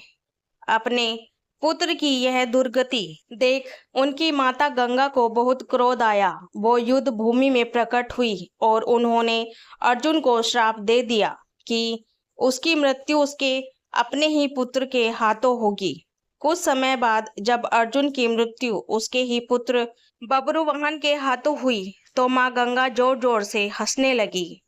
कथा के अनुसार माँ गंगा ने ही अर्जुन के बेटे बब्रुवाहन को इस तरह भ्रमित किया कि उससे गुस्से में आकर अपने पिता का सिर काट दिया। लेकिन फिर अर्जुन की एक पत्नी ने अपनी शक्ति द्वारा और श्री कृष्ण की मदद से अर्जुन को पुनः जीवित किया और अर्जुन के पुत्र बब्रुवाहन को माँ गंगा की माया से मुक्त किया। दोस्तों, आपको ये कथा कैसी लगी? कृपया कमेंट करके जरूर बताएं। वीडियो पसंद आया हो तो लाइक करें और ऐसी ही और भी वीडियो देखने के लिए हमारे चैनल को सब्सक्राइब करें। मनुष्य योनि का भोग। एक दरिद्र ब्राह्मण यात्रा करते करते किसी नगर से गुजर रहा था। बड़े बड़े महल एवं अट्टालिकाओं को देख ब्राह्मण भिक्षा मांगने गया, किंतु उस नगर में किसी ने भी उसे 2 मुट्ठी अन्न नहीं दिया। आखिर दोपहर हो गई तो ब्राह्मण दुखी होकर अपने भाग्य को कोसता हुआ जा रहा था। सोच रहा था, कैसा मेरा दुर्भाग्य है, इतने बड़े नगर में मुझे खाने के लिए 2 मुट्ठी अन्न तक नहीं मिला। रोटी बनाकर खाने के लिए 2 मुट्ठी आटा तक नहीं मिला। इतने में एक सिद्ध संत की निगाह उस ब्राह्मण पर पड़ी। उन्होंने ब्राह्मण की बड़बड़ाहट सुन ली। वे बड़े पहुंचे हुए संत थे। उन्होंने कहा, हे दरिद्र ब्राह्मण, तुम मनुष्य से भिक्षा मांगो, पशु क्या जाने भिक्षा देना। यह सुनकर ब्राह्मण दंग रह गया और कहने लगा, हे महात्मन, आप क्या कह रहे हैं? बड़ी बड़ी अटारियों में रहने वाले मनुष्य से मैंने भिक्षा मांगी है। महात्मा बोले, नहीं ब्राह्मण, मनुष्य शरीर में दिखने वाले ये लोग भीतर से मनुष्य नहीं हैं। अभी भी वे पिछले जन्म के हिसाब से ही जी रहे हैं। कोई शेर की योनि से आया है तो कोई कुत्ते की योनि से, कोई हिरण की योनि से आया है तो कोई गाय या भैंस की योनि से आया है। उनकी आकृति मानव शरीर की जरूर है, किंतु अभी तक उनमें मनुष्यत्व निखरा नहीं है, और जब तक मनुष्यत्व नहीं निखरता तब तक दूसरे मनुष्य की पीड़ा का पता नहीं चलता। दूसरे भी मेरे प्रभु ही है, यह ज्ञान नहीं होता। तुमने मनुष्य से नहीं पशुओं से भिक्षा मांगी है। ब्राह्मण का चेहरा दुखी व निराश से भर गया। सिद्ध पुरुष तो दूरदृष्टि थे। उन्होंने कहा, देख ब्राह्मण, मैं तुम्हें यह चश्मा देता हूँ। इस चश्मे को पहनकर जा और कोई भी मनुष्य दिखे उससे भीख मांग, फिर देख क्या होता है। वह दरिद्र ब्राह्मण जहाँ पहले गया था वहीं पुनः गया और योग सिद्धि कला वाला चश्मा पहन गौर से देखा। ओहो, वाकई कोई कुत्ता है, कोई बिल्ली है तो कोई बघेरा है। आकृति तो मनुष्य की है लेकिन संस्कार पशुओं की है। मनुष्य होने पर भी मनुष्यत्व के संस्कार नहीं है। घूमते घूमते वह ब्राह्मण थोड़ा सा आगे गया तो देखा कि एक मोची जूते सिल रहा था। ब्राह्मण ने उसे गौर से देखा तो उसमें मनुष्यत्व का निखार पाया।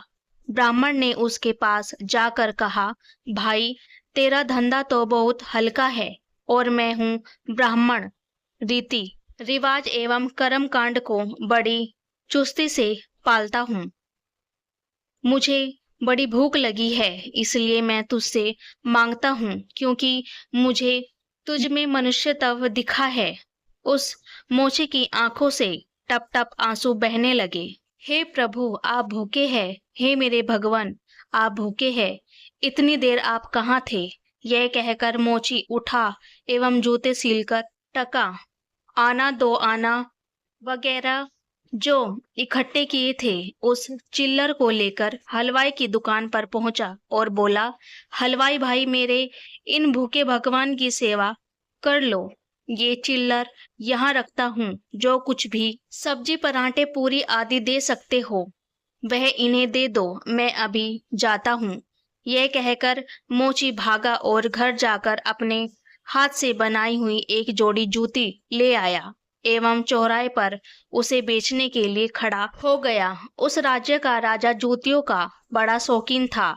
उस दिन भी उसने कई तरह की जूतियां पहनी, किंतु किसी की बनावट उसे पसंद नहीं आई तो किसी का नाप नहीं आया। 2-5 बार पर्यटन करने पर भी राजा को कोई पसंद नहीं आई तो राजा मंत्री से क्रुद्ध होकर बोला, अगर इस बार ढंग की जूती लाया तो जूती वाले को इनाम दूंगा और ठीक नहीं आया तो मंत्री के बच्चे तेरी खबर ले लूंगा। देवयोग से मंत्री की नजर उस मोची के रूप में खड़े असली मानव पर पड़ गई। मानवता खिली थी, जिसकी आंखों में कुछ प्रेम के भाव थे, चित्त में दया करुणा थी। ब्राह्मण के संग का थोड़ा रंग लगा था।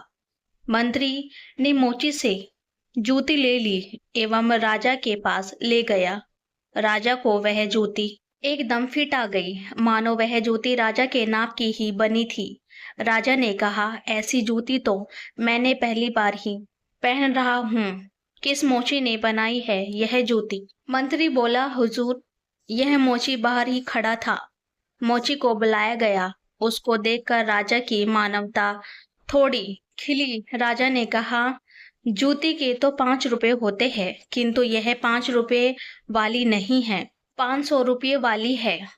जूती बनाने वालों को 500 और जूती के 500, कुल 1000 रुपये इसको दे दो। मोची बोला, राजा जी, तनिक ठहरिए, यह जूती मेरी नहीं है, जिसकी है उसे मैं अभी लेकर आता हूँ। मोची जाकर विनय पूर्वक उस ब्राह्मण को राजा के पास ले आया एवं राजा से बोला, राजा जी, यह जूती इन्हीं की है। राजा को आश्चर्य हुआ। वह बोला, यह तो ब्राह्मण है, इसकी जूती कैसे? राजा ने ब्राह्मण से पूछा तो ब्राह्मण ने कहा, मैं तो ब्राह्मण हूँ, यात्रा करने निकला हूँ। राजा, मोची जूती तो तुम बेच रहे थे। इस ब्राह्मण ने जूती कब खरीदी और बेची? मोची ने कहा, राजन, मैंने मन में ही संकल्प कर लिया था कि जूती की जो रकम आएगी वह इन ब्राह्मण देव की होगी। जब रकम इनकी है तो मैं इन रुपयों को कैसे ले सकता हूँ, इसलिए मैं इन्हें ले आया। न जाने किस जन्म में मैंने दान करने का संकल्प किया होगा और मुकर गया, तभी तो यह मोची का चोला मिला है। अभी भी यदि मुकर जाऊं तो न जाने मेरी कैसी दुर्गति हो, इसलिए राजन ये रुपए मेरे नहीं हुए। मेरे मन में आ गया था कि इस ब्यूटी की रकम इसके लिए होगी। फिर 5 रुपए मिलते तो को नहीं छुआ और असली अधिकारी को ले आया। राजा ने आश्चर्यचकित होकर ब्राह्मण से पूछा, ब्राह्मण मोची से तुम्हारा परिचय कैसा हुआ? ब्राह्मण ने सारी आप बीती बता दी। सुनते हुए सिद्ध पुरुष के चश्मे वाली बात बताई और कहा कि राजन, आपके राज्य में पशुओं के दर्शन तो बहुत हुए, लेकिन मनुष्यत्व का अंश इन मोची भाई में ही नजर आया। राजा ने कौतूहलवश कहा, लाओ वह चश्मा जरा हम भी देखें। राजा ने चश्मा लगाकर देखा तो दरबारियों में उसे भी कोई सियार दिखा तो कोई हिरन, कोई बंदर दिखा तो कोई रीछ। राजा दंग रह गया कि यह तो पशुओं का दरबार भरा पड़ा है। उसे हुआ कि ये सब पशु है तो मैं कौन हूँ। उसने आईना मंगवाया एवं उसमें अपना चेहरा देखा तो शेर, उसके आश्चर्य भी सीमा न रही। ये सारे जंगल के प्राणी और मैं जंगल का राजा शेर, यहाँ भी इनका राजा बना बैठा हूँ। राजा ने कहा, ब्राह्मण देव, योगी महाराज का यह चश्मा तो बड़ा गजब का है। वे योगी महाराज कहाँ होंगे? ब्राह्मण, वे तो कहीं चले गए। ऐसे महापुरुष कभी कभी ही और बड़ी कठिनाइयों से मिलते हैं। श्रद्धावान ही ऐसे महापुरुषों से लाभ उठा पाते हैं। बाकी तो जो मनुष्य के चोले में पशु के समान है, वे महापुरुष के निकट रहकर भी अपनी पशुता नहीं छोड़ पाते। ब्राह्मण ने आगे कहा, राजन, अब तो बिना चश्मे के भी मनुष्यत्व को परखा जा सकता है। व्यक्ति के व्यवहार को देखकर ही पता चल सकता है कि वह किस योनि से आया है। एक मेहनत करे और दूसरा उस पर हक जताए तो समझ लो कि वह सर्प योनि से आया है, क्योंकि बिल खोदने की मेहनत तो चूहा करता है, लेकिन सर्प उसको मारकर बल पर अपना अधिकार जमा बैठता है। अब इस चश्मे के बिना भी विवेक का चश्मा काम कर सकता है और दूसरे को देखे उसकी अपेक्षा स्वयं को ही देखे कि हम सर्प योनि से आए हैं कि शेर की योनि से आए हैं, या सचमुच में हम में मनुष्यता खिली है। यदि पशुता बाकी है तो वह भी मनुष्यता में बदल सकती है। गोस्वामी तुलसीदास जी ने कहा है, बिगड़ी जन्म अनेका की सुधरे अब और आजू। तुलसी हुए राम को राम भजी तजी कुसमाजू। कुसंस्कारों को छोड़ दे, बस अपने कुसंस्कार आप निकालेंगे तो ही निकलेंगे। अपने भीतर छिपे हुए पशुत्व को आप निकालेंगे तो ही निकलेगा।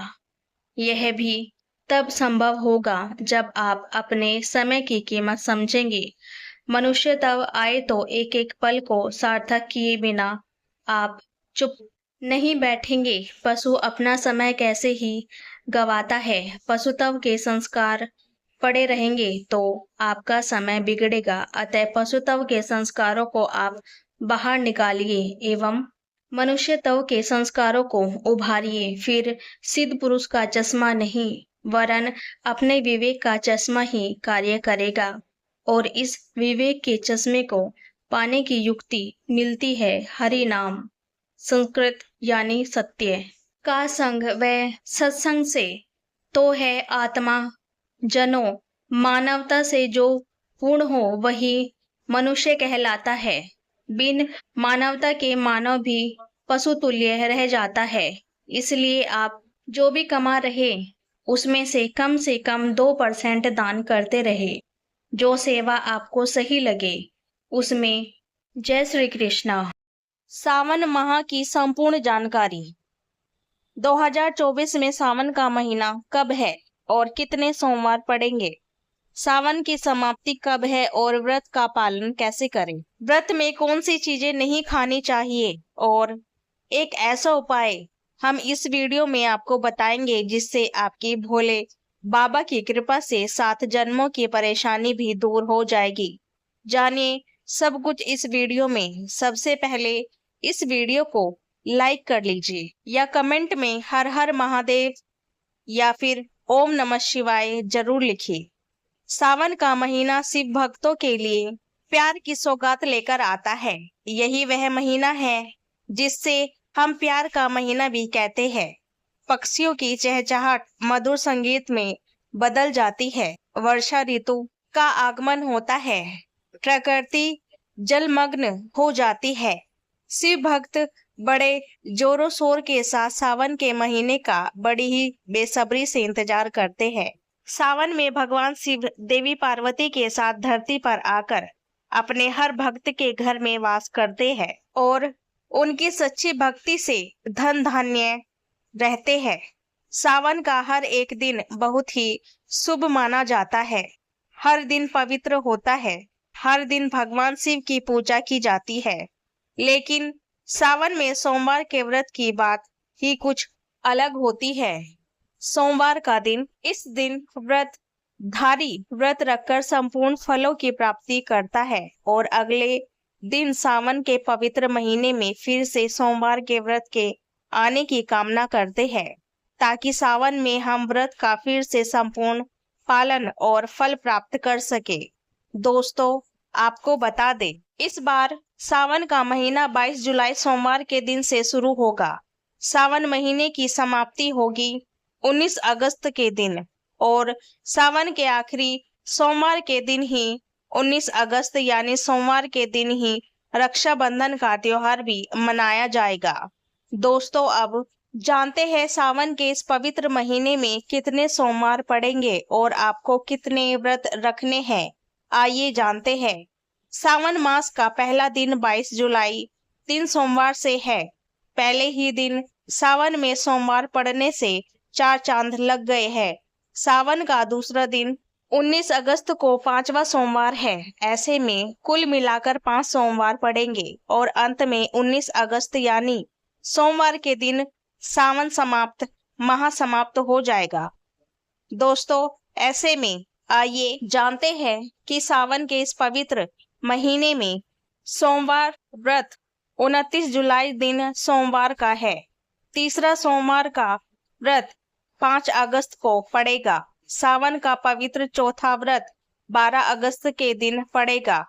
और कौन सी गलती नहीं करनी चाहिए जिससे कि शिवजी नाराज हो जाए। सबसे पहले आइए जानते हैं कि सावन व्रत में कौन सा फल नहीं खाना चाहिए। कुछ ऐसी सावधानियां जिसे भूलकर भी नहीं करना चाहिए। शास्त्रों में कहा गया है कि व्रतधारी को उधार मांगकर फल आदि नहीं खाने चाहिए। इससे पाप लगता है और व्रत अधूरा रह जाता है।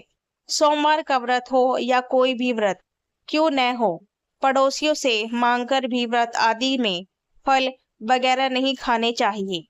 व्रत में उधार मांगकर खाने से व्यक्ति का व्रत झूठा हो जाता है। ईश्वर की शरण में आने पर व्यक्ति को झूठा नहीं बोलना चाहिए, कर्ज नहीं लेना चाहिए, चुगली आदि नहीं करनी चाहिए, उधार मांगकर भी नहीं खाना चाहिए। अगर आपको कोई अपनी मर्जी से खाने के लिए व्रत में कुछ देता है तो उसे आप खा सकते हैं, लेकिन व्रत में कम से कम उधार मांगकर फल आदि नहीं खाने चाहिए।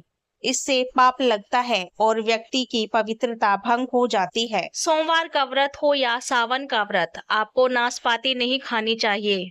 दरअसल इस फल का नाम नाशपाती यानी नाश करने वाला होता है, इसलिए इस फल को व्रत में नहीं खाना चाहिए।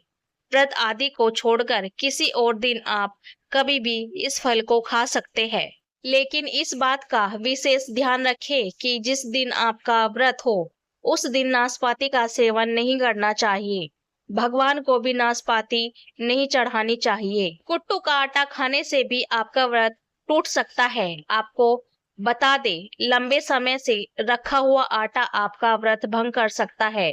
दरअसल पुराने आटे में घुन आदि कीड़े वगैरह पड़ जाते हैं जो ठीक तरह से दिखाई नहीं देते। ऐसा आटा खाने पर आप मांस का सेवन करते हैं और व्रत में कीड़े खाना घोर पाप के बराबर माना गया है और आपका व्रत भी भंग हो जाता है। व्रत में ताजा आटा खाना चाहिए। लंबे समय से रखे हुए आटे में कीड़े पड़ जाते हैं। ऐसा कभी न करें। व्रत हमेशा शुद्धता में ही रखना चाहिए।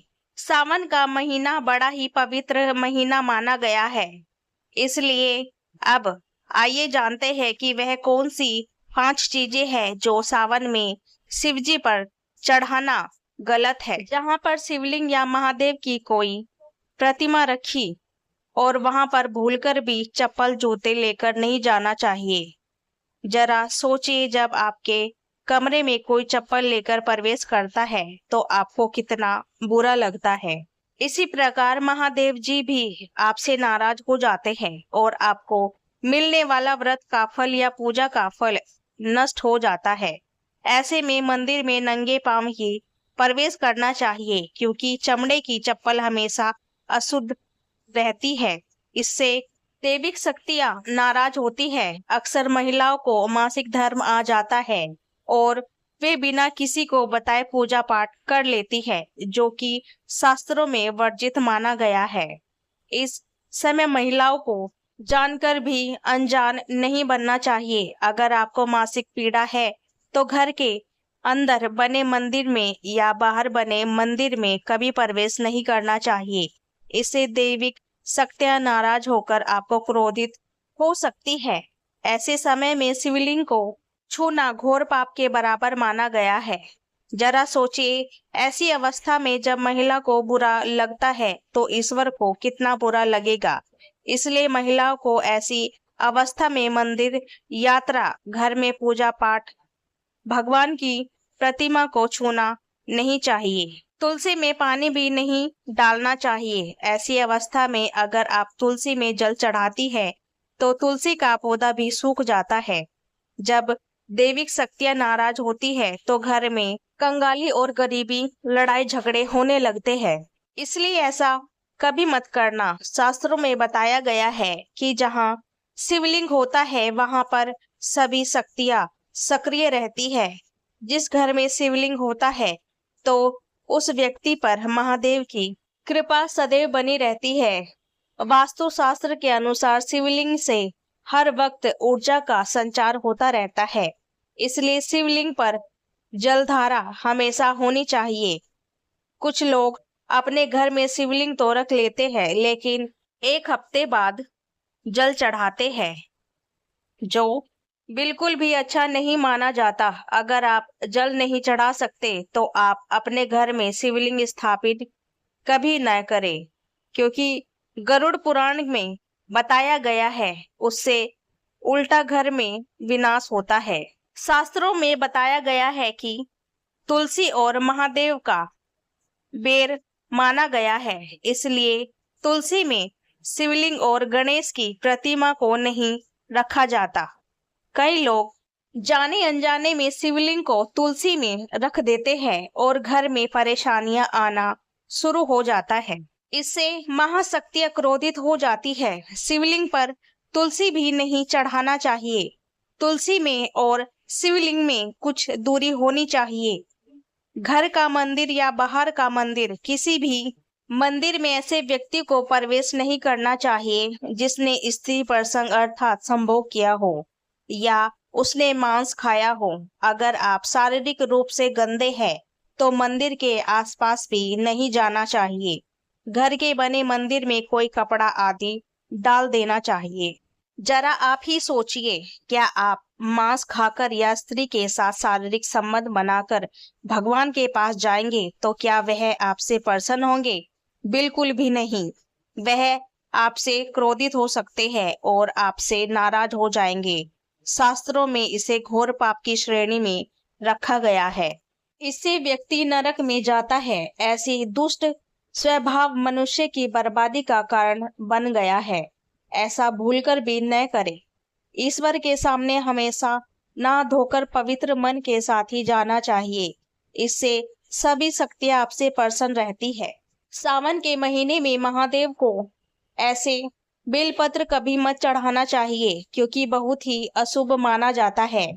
पौराणिक मान्यताओं के अनुसार बेलपत्र चढ़ाने से शिव जी का मस्तक शीतल रहता है। बेलपत्र से भगवान शिव की पूजा करने से दरिद्रता दूर होती है और व्यक्ति सौभाग्यशाली बनता है। इससे हनुमान जी भी प्रसन्न होते हैं क्योंकि वे शिव जी के अवतार हैं। पहले आप यह जाने कि बेलपत्र का उपयोग और उसके लाभ कैसे मिलते हैं। तीनों लोकों में जितने तीर्थ स्थल प्रसिद्ध हैं, वे सभी तीर्थ स्थल बेलपत्र के मूल भाग में स्थित माने जाते हैं। इस बात को शायद ही कोई जानता हो।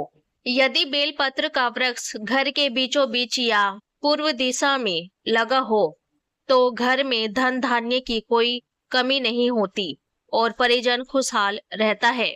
जो व्यक्ति बेल के वृक्ष के मूल भाग की गंध पुष्प आदि से पूजा अर्चना करता है उसे मृत्यु के पश्चात शिवलोक की प्राप्ति होती है। अब आइए जानते हैं बेलपत्र से जुड़ी कुछ खास बातें। चतुर्थी, अष्टमी, नवमी, चतुर्थी और अमावस्या तिथियों को संक्रांति के समय और सोमवार को बेलपत्र नहीं चढ़ाना चाहिए। पूजा से एक दिन पूर्व ही बेलपत्र तोड़कर रख लेना चाहिए। आपको बता दें, बेलपत्र कभी अशुद्ध नहीं होता।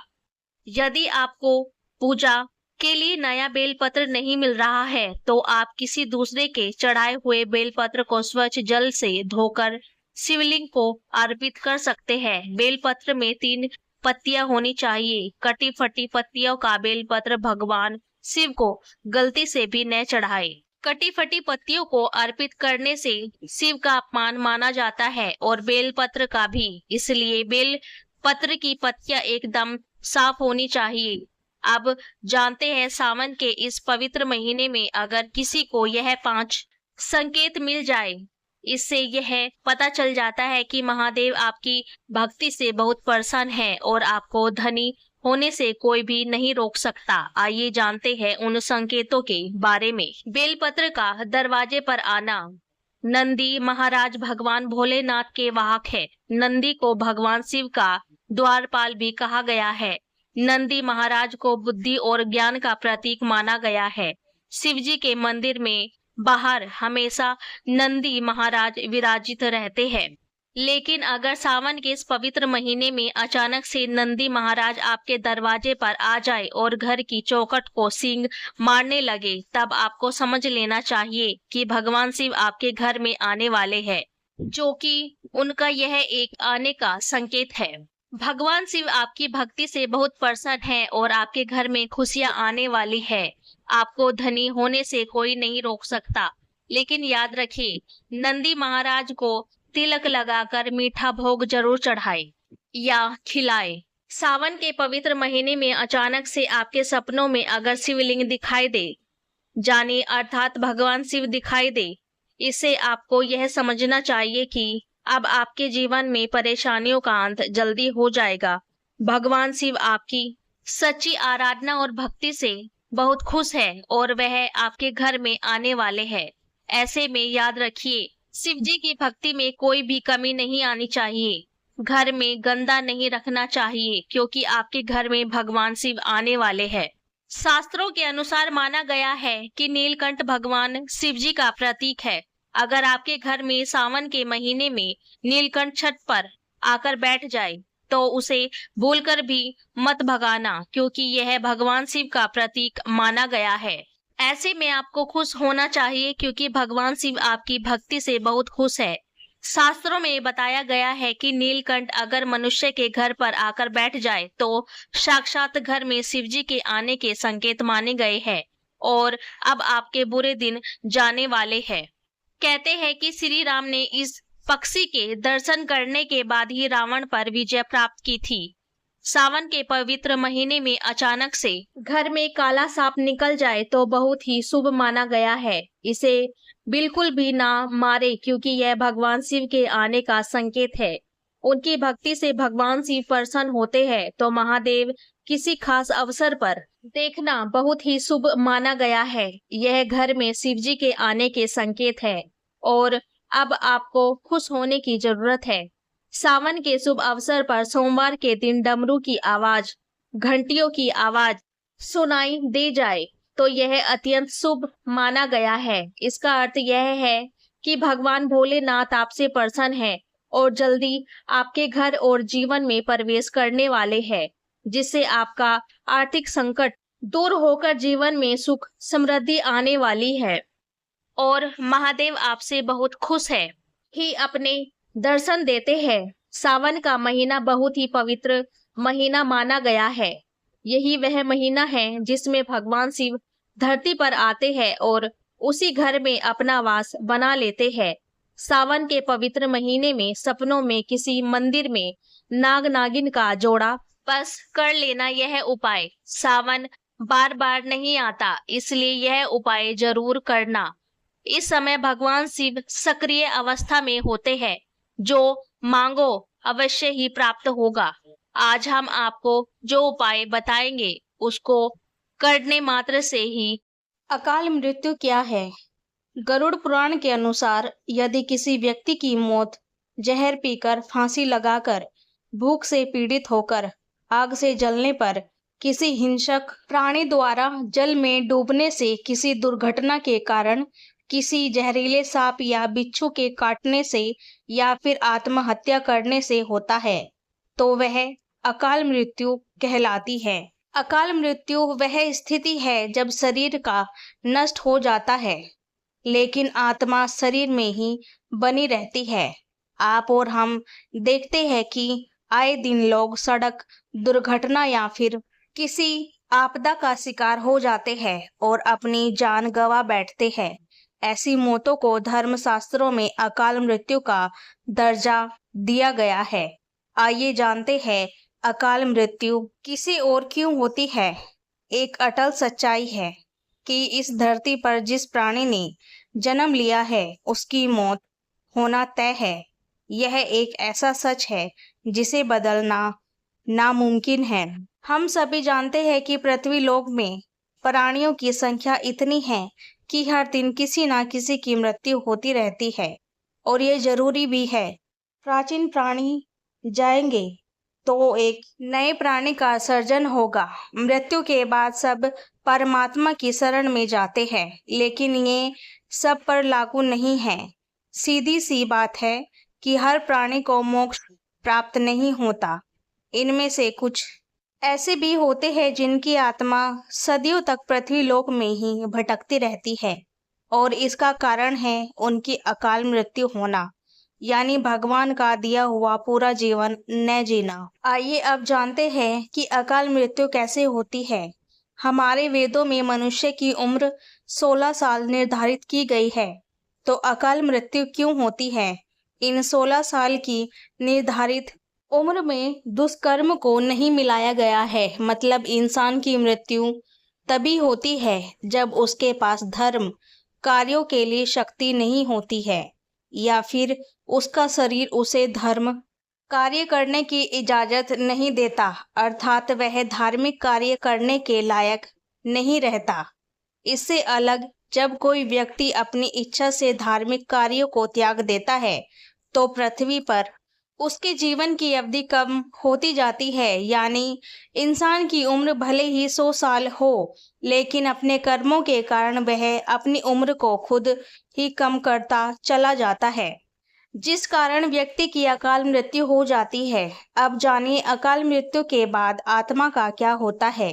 भगवान विष्णु गरुड़ पुराण के माध्यम से यह बताते हैं कि मनुष्य के जीवन के 7 चक्र निश्चित होते हैं। जो मनुष्य इस चक्र को पूरा नहीं कर पाते, ऐसे में वे मनुष्य अकाल मृत्यु को प्राप्त हो जाते हैं। अचानक ही मृत्यु होने की वजह से मनुष्य की मोह माया, इच्छा और तृष्णा बनी रहती है जो कभी पूरी नहीं हो पाती। ऐसे में शरीर तो नष्ट हो जाता है, लेकिन अकाल मृत्यु प्राप्त होने वाली आत्माएं धरती पर अपने परिजनों और जीवित लोगों को कष्ट पहुंचाती रहती है और अपनी तृष्णा पूरी करने की कोशिश करती है।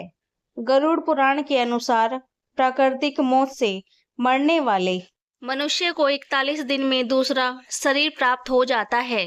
इसके विपरीत अकाल मृत्यु को प्राप्त व्यक्ति भूत प्रेत पिशाच कुसमांडा ब्रह्म राक्षस बेताल और छत्रपाल योनि में भटकता रहता है।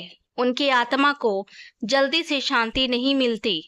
गरुड़ पुराण के अनुसार अकाल मृत्यु में आत्महत्या को सबसे निकृष्ट माना जाता है। आत्महत्या को हमारे हिंदू ग्रंथों के अनुसार सबसे घिनौना कृत्य बताया गया है।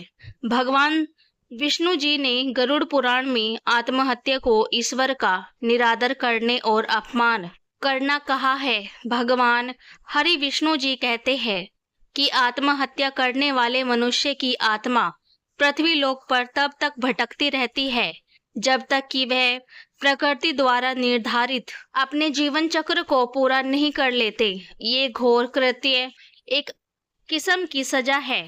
इस प्रकार की आत्मा को ना तो नरक लोक में जगह मिलती है और ना ही स्वर्ग लोक में। इस प्रकार की आत्मा को मरने के बाद भी सबसे कष्टदायक स्थिति से गुजारना पड़ता है। यह आत्माएं अंधकार में तब तक भटकती रहती है जब तक कि उन आत्माओं का प्रकृति द्वारा निर्धारित जीवन चक्र पूरा नहीं हो जाता।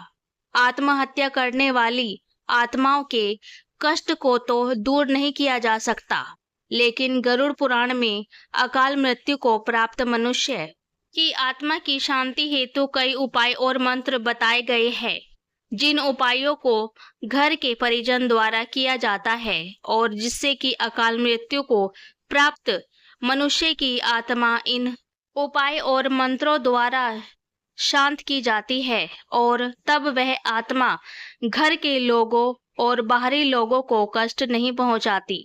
लेकिन आत्मा इन उपाय और मंत्र के द्वारा केवल शांत होती है, उसे मोक्ष की प्राप्ति नहीं होती जब तक उसका निर्धारित जीवन चक्र पूरा नहीं हो जाता। क्या है अकाल मृत्यु के संकेत अर्थात अकाल मृत्यु के लक्षण? 1. यदि किसी व्यक्ति को हरे या नीले रंग की मक्खियां जो गंदगी पर बैठती है घेरने लगे और अधिकांश समय से मक्खियां व्यक्ति के आसपास ही रहने लगे तो समझ लेना कि व्यक्ति की आयु लंबी नहीं है। 2. जिस व्यक्ति की मृत्यु निकट हो तो उसको अपने आसपास कुछ सायों के मौजूद होने का एहसास होता है, जैसे बिना किसी के होते हुए भी अपना कोई परिजन समझकर आवाज देता हो। ऐसे व्यक्ति को अपने पूर्वज पितृ और कई मृत व्यक्ति भी नजर आते रहते हैं। नंबर 3. समुद्र शास्त्र के अनुसार जब मृत्यु निकट आती है तो हथेली में मौजूद रेखाएं अस्पष्ट इतनी हल्की दिखाई देने लगती है कि उसे देख पाना असंभव है। यानी व्यक्ति के हाथ से किस्मत की लकीरें मिटने लगती है। जिन लोगों की मृत्यु निकट होती है वे अपनी छाया को भी खुद से अलग देखने लगते हैं। उनको ऐसा लगता है कि हमारी छाया हमसे अलग क्रियाकलाप कर रही है। 5. आयुर्वेद के अनुसार मृत्यु से पहले मानव शरीर से अजीब सी गंध आने लगती है। यह गंध किसी मुर्दे की गंध की तरह ही होती है। इसे मृत्यु गंध भी कहा जाता है। यह हृदय घात रोग इत्यादि मृत्यु आघात के कारण उत्पन्न होती है। तो समझो मृत्यु निकट है। यदि कोई रोग है तो उसे टालिए मत, समय रहते इलाज करवाए। 6. जब कोई व्यक्ति सूर्य चंद्रमा या अग्नि से उत्पन्न होने वाली रोशनी को भी नहीं देख पाता तो ऐसे इंसान भी कुछ माह ही और जीवित रहेगा, यानी कि उसकी उम्र कम है। 7. जब किसी व्यक्ति को पानी तेल या दर्पण में अपनी परछाई ना दिखाई दे या परछाई विकृत दिखाई देने लगे तो समझ लो इंसान कुछ ही दिनों का मेहमान है। 8. जब कोई व्यक्ति नशा रोग, अत्यधिक चिंता या अत्यधिक कार्य करता है तो उसके भीतर के सभी नाड़ियां आदि कमजोर हो जाते हैं। ऐसे व्यक्ति की आंखों के सामने उठते समय, बैठते समय या किसी भी समय बार बार अंधेरा छा जाता है। ऐसे व्यक्ति की मौत नजदीक होती है। भीष्म ने किए थे 4 घोर पाप, जिसके कारण मिली बाणों की सैया। कुछ विद्वान मानते हैं कि देवव्रत अर्थात भीष्म को महाभारत का खलनायक जाना चाहिए। भीष्म ने अंबिका और अंबालिका की भावनाओं को कुचलकर जो कार्य किया वह अमानवीय था। भीष्म ने ऐसे कई अपराध किए जो किसी भी तरह से धर्म द्वारा उचित नहीं थे। इसलिए कहा जाता है कि वे अधर्म के साथ होने के कारण आदर्श चरित्र नहीं हो सकते। भीष्म अपने पिछले जन्म से एक वसु थे और एक श्राप के चलते हुए इस जन्म में मनुष्य बनकर कष्ट झेलने थे। 8 वसु भाइयों में से एक वधु नामक वसु ने एक बार वशिष्ठ ऋषि की कामधेनु का हरण कर लिया था। इससे क्रोधित होकर वशिष्ठ ऋषि ने धू से कहा कि ऐसा काम तो मनुष्य करते हैं, इसलिए तुम 8 वसु मनुष्य हो जाओ। यह सुनकर वसुओं ने घबराकर वशिष्ठ जी से श्राप मुक्त होने की प्रार्थना की, तो उन्होंने कहा कि अन्य वसु तो वर्ष का अंत होने पर मेरे श्राप से छुटकारा पा जाएंगे, लेकिन इस धू को अपनी करने का फल भोगने के लिए एक जन्म तक मनुष्य बनकर पीड़ा भोगनी होगी। यही धू बाद में गंगा की कोख से देवव्रत के रूप में जन्मे। यही देवव्रत आगे चलकर पितामह भीष्म कहलाए। एक बार भीष्म के पिता शांतनु सत्यवती के रूप और सौंदर्य से मुग्ध होकर उनसे प्रेम करने लगे थे और वे उनसे विवाह करना चाहते थे, लेकिन सत्यवती ने उनके समक्ष ऐसी शर्त रख दी थी जिसे कि वे पूर्ण नहीं कर सकते थे। इसके कारण वे दुखी और उदास रहते थे।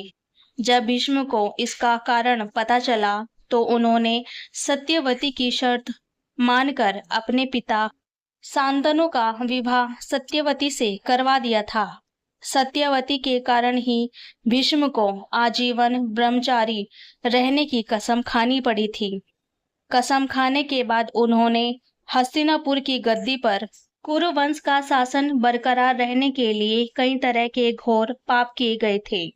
पहला पाप, सत्यवती के कहने पर ही भीष्म ने काशी नरेश की 3 पुत्रियां अंबालिका और अंबिका का अपहरण किया था। बाद में अंबा को छोड़कर सत्यवती के पुत्र विचित्रव्य से अंबालिका और अंबिका का विवाह करा दिया गया था। दूसरा पाप, गांधारी और उनके पिता कुबल की इच्छा के विरुद्ध भीष्म ने धृतराष्ट्र का विवाह गांधारी से करवाया था। माना जाता है कि इसलिए गांधारी ने भी अपनी आंखों पर पट्टी बांध ली थी। आखिर अंत में गांधारी को ताव अग्नि में जलकर खुद के प्राणों का अंत करना पड़ा था। तीसरा पाप, भरी सभा में जब द्रौपदी को निवस्त्र किया जा रहा था तो भीष्म चुप बैठे थे। भीष्म ने जानबूझकर दुर्योधन और शकुनी के अनैतिक और छलपूर्ण खेल को चलने दिया। संशय पर भीष्म जब मृत्यु का सामना कर रहे थे तब भीष्म ने द्रौपदी से इसके लिए क्षमा भी मांगी थी। चौथा पाप, जब कौरवों की सेना जीत रही थी, ऐसे में भीष्म ने ऐन वक्त पर पांडवों को अपनी मृत्यु का राज बताकर कौरवों के साथ धोखा किया था। भीष्म ने सरसैया पर लेटे हुए श्री कृष्ण से पूछा कि हे मधुसूदन, मेरे ये कौन से कर्मों का फल है जो मुझे बाणों की सैया मिली। तब श्री कृष्ण ने कहा, पितामह, आपने अपने पिछले 101वें जन्म में जब एक राजकुमार थे तब आप एक दिन शिकार पर निकले थे। उस वक्त एक करकेटा जीव एक वृक्ष से नीचे गिरकर आपके घोड़े के अग्रभाग पर बैठ गया था। आपने उसे बाण से उठाकर पीठ के पीछे फेंक दिया था। उस समय वह बेरिया के पेड़ पर जाकर गिरा और बेरिए के कांटे उसकी पीठ में धंस गए। करकटा जितना निकलने की कोशिश करता उतना ही कांटे उसकी पीठ में चुभ जाते और इस प्रकार करकेटा 18 दिन तक जीवित रहा और ईश्वर से यही प्रार्थना करता रहा कि हे युवराज, जिस तरह से मैं तड़प तड़प कर मृत्यु को प्राप्त हो रहा हूँ, ठीक इसी प्रकार तुम भी तड़प तड़प कर मृत्यु को प्राप्त होंगे। अपने अगले और पिछले जन्म में भीष्म द्वारा इतने पाप करने के बाद भी भीष्म को किसी भी तरह से खलनायक नहीं माना जा सकता, क्योंकि भीष्म ने जो भी किया वह हस्तिनापुर के सिंहासन की रक्षा और कुरु वंश को बचाने के लिए किया था। तो फिर महाभारत का सबसे बड़ा खलनायक कौन था? यह जानने के लिए हमारी आने वाली अगली कहानी अवश्य सुने। दोस्तों, आपको यह कहानी कैसी लगी? कमेंट करके जरूर बताइए और ऐसी ही और भी बहुत सारी कहानियाँ और सुनने के लिए चैनल को सब्सक्राइब जरूर करें। धन्यवाद। भगवान का आशीर्वाद। एक बार भगवान नारायण और माता लक्ष्मी लोगों की परीक्षा लेने के लिए ठंड के मौसम में मूसलाधार बारिश हुई। संध्या में अत्यंत बूढ़े स्त्री पुरुष का रूप धारण करके पृथ्वी लोक में आए।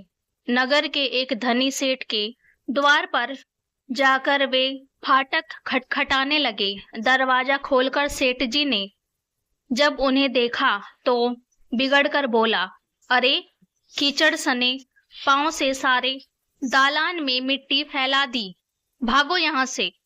सेठ जी अब इस रात में कहाँ जाए?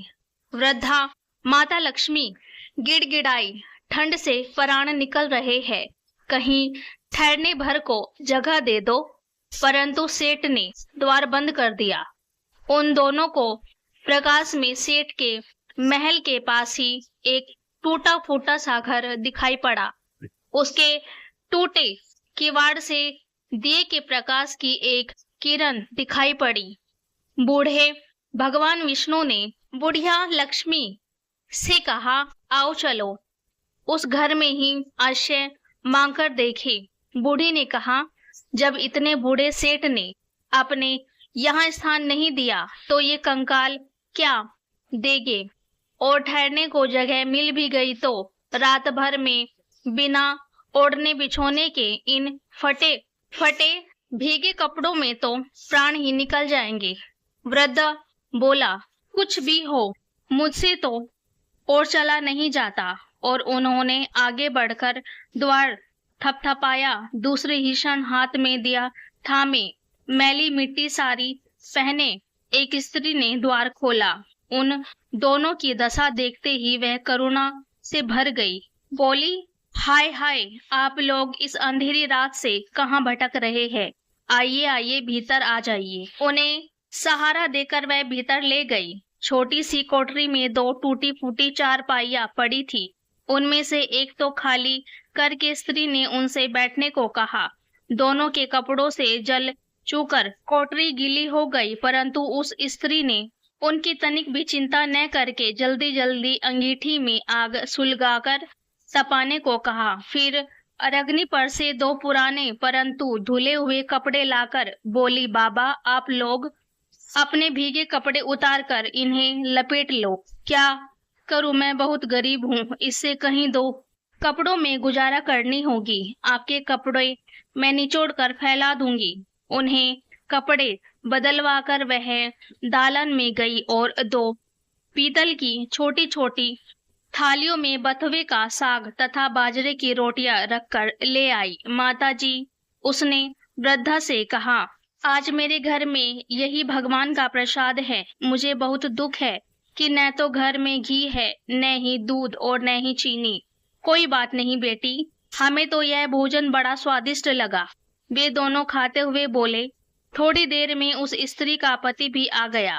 वह बेचारा भी रोजगार की तलाश में दिन भर घूमकर अब थका मारा लौटा था। पत्नी ने अतिथियों को भोजन खिला देने के बाद चुपके से द्वार पर ही अपने पति को सब बातें बता दी। सुनकर वह भी बड़ा प्रसन्न हुआ फिर दोनों ने अपने बिछौने उन दोनों वृद्धों को देकर उन्हें तो खाट पर सुलाया और खुद दोनों फटाटाट ओढ़कर धरती पर लेट गए। प्रातःकाल ही जब बारिश बंद हो गई तो वे बुजुर्ग जाने लगे। स्त्री ने उन्हें हाथ जोड़कर सूरज निकलने तक रोका। फिर घर में जो कुछ चने पड़े थे उन्हें पीसकर आटा गूंधा, रोटियां बनाई, उनके लिए बांधी और बोली, माता हम निर्धन हैं, इसी से जैसी सेवा करनी चाहिए थी वैसी कर न सकी। आशा है आप क्षमा करेंगी। बूढ़ी माता लक्ष्मी ने उत्तर दिया, बेटी हम गरीबों की जो सेवा तूने की उसका फल तुझे भगवान देंगे। आज तू जो चीज छुएगी वह दिन भर खाली न होगी। वे लोग चले गए तो स्त्री को अपनी बथवे की हांडी को साफ करने की याद आई। रसोई में जाकर उसने हांडी उठाई तो देखकर आश्चर्य से भर गई। उस हांडी में असरफियां भरी हुई थी। अब जो उसने उसे उलट कर रखा तो वह दोबारा भर गई। वह उन असरफियों को उठाकर रखती तो हांडी दोबारा भर जाती। फिर दिन में उसकी कोठरी असरफियों से भर गई। बस फिर तो उसके पति ने उन असरफियों को बेचकर बढ़िया मकान ले लिया, एक कपड़े की दुकान खोल ली, घोड़ा गाड़ी खरीद ली और वे सुखपूर्वक रहने लगे। उस सेठ को जब यह समाचार मिला कि उसके निर्धन पड़ोस एक रात में ही अमीर हो गए तो उसने उस स्त्री तथा उसके पति को बुलाकर कारण पूछा। स्त्री ने सरलता पूर्वक सब कथा सुना दी। अब तो सेठ और सेठानी को रात दिन यही चिंता रहने लगी कि किसी प्रकार वे करामाती बूढ़े बुढ़िया मिल जाए तो वे भी घर भर कर असरफिया प्राप्त कर लेंगे। देवता तो लोग की इच्छा करते ही मनुष्य के हृदय की बात जान लेते हैं। एक रात जब बहुत जोरों की बारिश हो रही थी और ओले भी पड़ रहे थे तो वही बूढ़ा बुढ़िया फिर उसी सेठ के द्वार पर पहुंचे। द्वार पर खटखट सुनते ही सेठ ने बिजली के प्रकाश में झांककर उन्हें पहचान लिया और जल्दी जल्दी सेठानी को उन्हें लेने भेज दिया। बिजली बुझकर एक दिया हाथ में लेकर सेठानी बाहर आई और झूठी ममता दिखाकर बोली, हाय हाय बाबा, तुम कहाँ भटक रहे हो, आओ अंदर आ जाओ। फिर घर की सबसे टूटी चारपाई पर उन्हें बैठा दिया। घर में अनेकों गर्म वस्त्र होते हुए भी वह उनके लिए 2 फटे पुराने वस्त्र ले आए और बोले, बाबा घर में इस समय यही उपस्थित है। फिर उनसे बिना पूछे ही घर की सबसे घिसी पुरानी थालियों में बथुए का साग तथा बाजरे की रोटी भी ले आई। ओढ़ने तो 2 फटे कंबल भी कहीं से मांग कर दिए। फिर सेठ सेठानी भी उसी कमरे में गद्दे बिछाकर धरती पर लेट गई। सवेरे अंधेरे ही जब दोनों बुजुर्ग जाने लगे तो सेठानी ने चना पीसकर रोटी बनाई और उनके लिए बांधी और बोली, माता हम बड़े दरिद्र हैं, आपकी सेवा न करके आशा है आप हमें क्षमा करेंगी। बुढ़िया ने कहा, बेटी जैसी सेवा तूने की उसका फल तुम्हें भगवान जरूर देगा। हाँ, आज तू जिस काम को हाथ में लेगी वह दिन भर समाप्त न होगा। उन लोगों के जाते ही सेठ सेठानी में झगड़ा हो पड़ा। सेठ चाहता था कि बथुए की हांडी में खोलूं और सेठानी चाहती थी कि मैं खोलूं। अंत में दोनों ने एक हाथ हांडी पकड़ी। इस छीना झपटी में हांडी टूट गई और कमरे में बथुए ही बथुआ बिखर गया। सेठानी झाड़ू लेकर कमरा धोने लगी। जब वह कमरा साफ करती कमरे में तुरंत ही बहुत सारा बथुआ फिर बिखर जाता। सवेरे से संध्या तक उसे कमरा साफ करना पड़ा। तो ठीक ही तो है, जिसकी जैसी नीयत। बाली को इस बात का घमंड था कि उसे विश्व में कोई हरा नहीं सकता या कोई भी उसका सामना नहीं कर सकता। एक दिन की बात है, राम भक्त हनुमान वन में तपस्या कर रहे थे। उस दौरान अपनी ताकत के नशे में चूर बाली लोगों को धमकाता हुआ वन में पहुंचा और चिल्लाने लगा कि कौन है जो मुझे हरा सकता है। किसी ने माँ का दूध पिया है जो मुझसे मुकाबला करे। हनुमान जी उसी वन में राम नाम जब से तपस्या कर रहे थे। बाली के चिल्लाने से उनकी तपस्या में विघ्न हो रहा था। उन्होंने बाली से कहा, वानर राज, आप अति बलशाली है, आपको कोई नहीं हरा सकता, लेकिन आप इस तरह चिल्ला क्यों रहे हैं? यह सुनकर बाली भड़क गया। उसने हनुमान जी को चुनौती दी और यहाँ तक कहा कि हे वानर, तू जिसकी भक्ति करता है मैं उसे भी हरा सकता हूँ। राम का मजाक उड़ाता देख हनुमान को क्रोध आ गया और उन्होंने बाली की चुनौती स्वीकार कर ली। तय हुआ कि अगले दिन सूर्य उदय होते ही दोनों के बीच दंगल होगा। अगले दिन हनुमान तैयार होकर दंगल के लिए निकल ही रहे थे कि ब्रह्मा जी उनके समक्ष प्रकट हुए। उन्होंने हनुमान को समझाने की कोशिश की कि वे बाली की चुनौती स्वीकार न करें, लेकिन हनुमान जी ने कहा कि उसने मेरे प्रभु श्री राम को चुनौती दी है। ऐसे में अब यदि मैं उसकी चुनौती को अस्वीकार कर दूंगा तो दुनिया क्या समझेगी, इसलिए उसे तो सबक सिखाना ही होगा। यह सुनकर ब्रह्मा जी ने कहा, ठीक है, आप दंगल के लिए जाओ, लेकिन अपनी शक्ति का 10वां भाग ही लेकर जाना। शेष अपने आराध्य के चरण में समर्पित कर दो। दंगल से लौटकर यह शक्ति फिर हासिल कर लेना। यह सुनकर हनुमान जी मान गए और अपनी कुल शक्ति का 10वां हिस्सा लेकर बाली से दंगल करने के लिए चल पड़े। दंगल के मैदान में हनुमान जी ने जैसे ही बाली के सामने अपना कदम रखा, ब्रह्मा जी के वरदान के अनुसार हनुमान जी की शक्ति का आधा हिस्सा बाली के शरीर में समाने लगा। इससे बाली के शरीर का आधा हिस्सा बाली के शरीर में समाने लगा। इससे बाली के शरीर में उसे अपार शक्ति का एहसास होने लगा। उसे लगा जैसे ताकत का कोई समंदर शरीर में हिलोरे ले रहा हो। चंद पलों के बाद बाली को लगने लगा मानो उसके शरीर की नसें फटने वाली है और रक्त बाहर निकलने ही वाला है। तभी अचानक ही वहां ब्रह्मा जी प्रकट हुए और उन्होंने बाली से कहा कि खुद को जिंदा रखना चाहते हो तो तुरंत ही हनुमान से कोसों दूर भाग जाओ, अन्यथा तुम्हारा शरीर फट जाएगा। बाली को कुछ समझ में नहीं आया, लेकिन मैं ब्रह्मा जी को यूं प्रकट देखकर समझ गई कि कुछ गड़बड़ है और वह वहां से तुरंत ही भाग खड़ा हुआ। बहुत दूर जाने के बाद उसे राहत मिली, शरीर में हल्कापन लगने लगा। तब उसने देखा कि ब्रह्मा जी उसके समक्ष खड़े हैं। तब ब्रह्मा जी ने कहा कि तुम खुद को दुनिया में सबसे शक्तिशाली समझते हो, लेकिन तुम्हारा शरीर हनुमान की शक्ति का छोटा सा हिस्सा भी नहीं संभाल पा रहा है। तुम्हें मैं बताना चाहता हूँ कि हनुमान अपनी शक्ति का 10वां भाग ही लेकर तुमसे लड़ने आए थे। सोचो यदि संपूर्ण भाग लेकर आते तो क्या होता।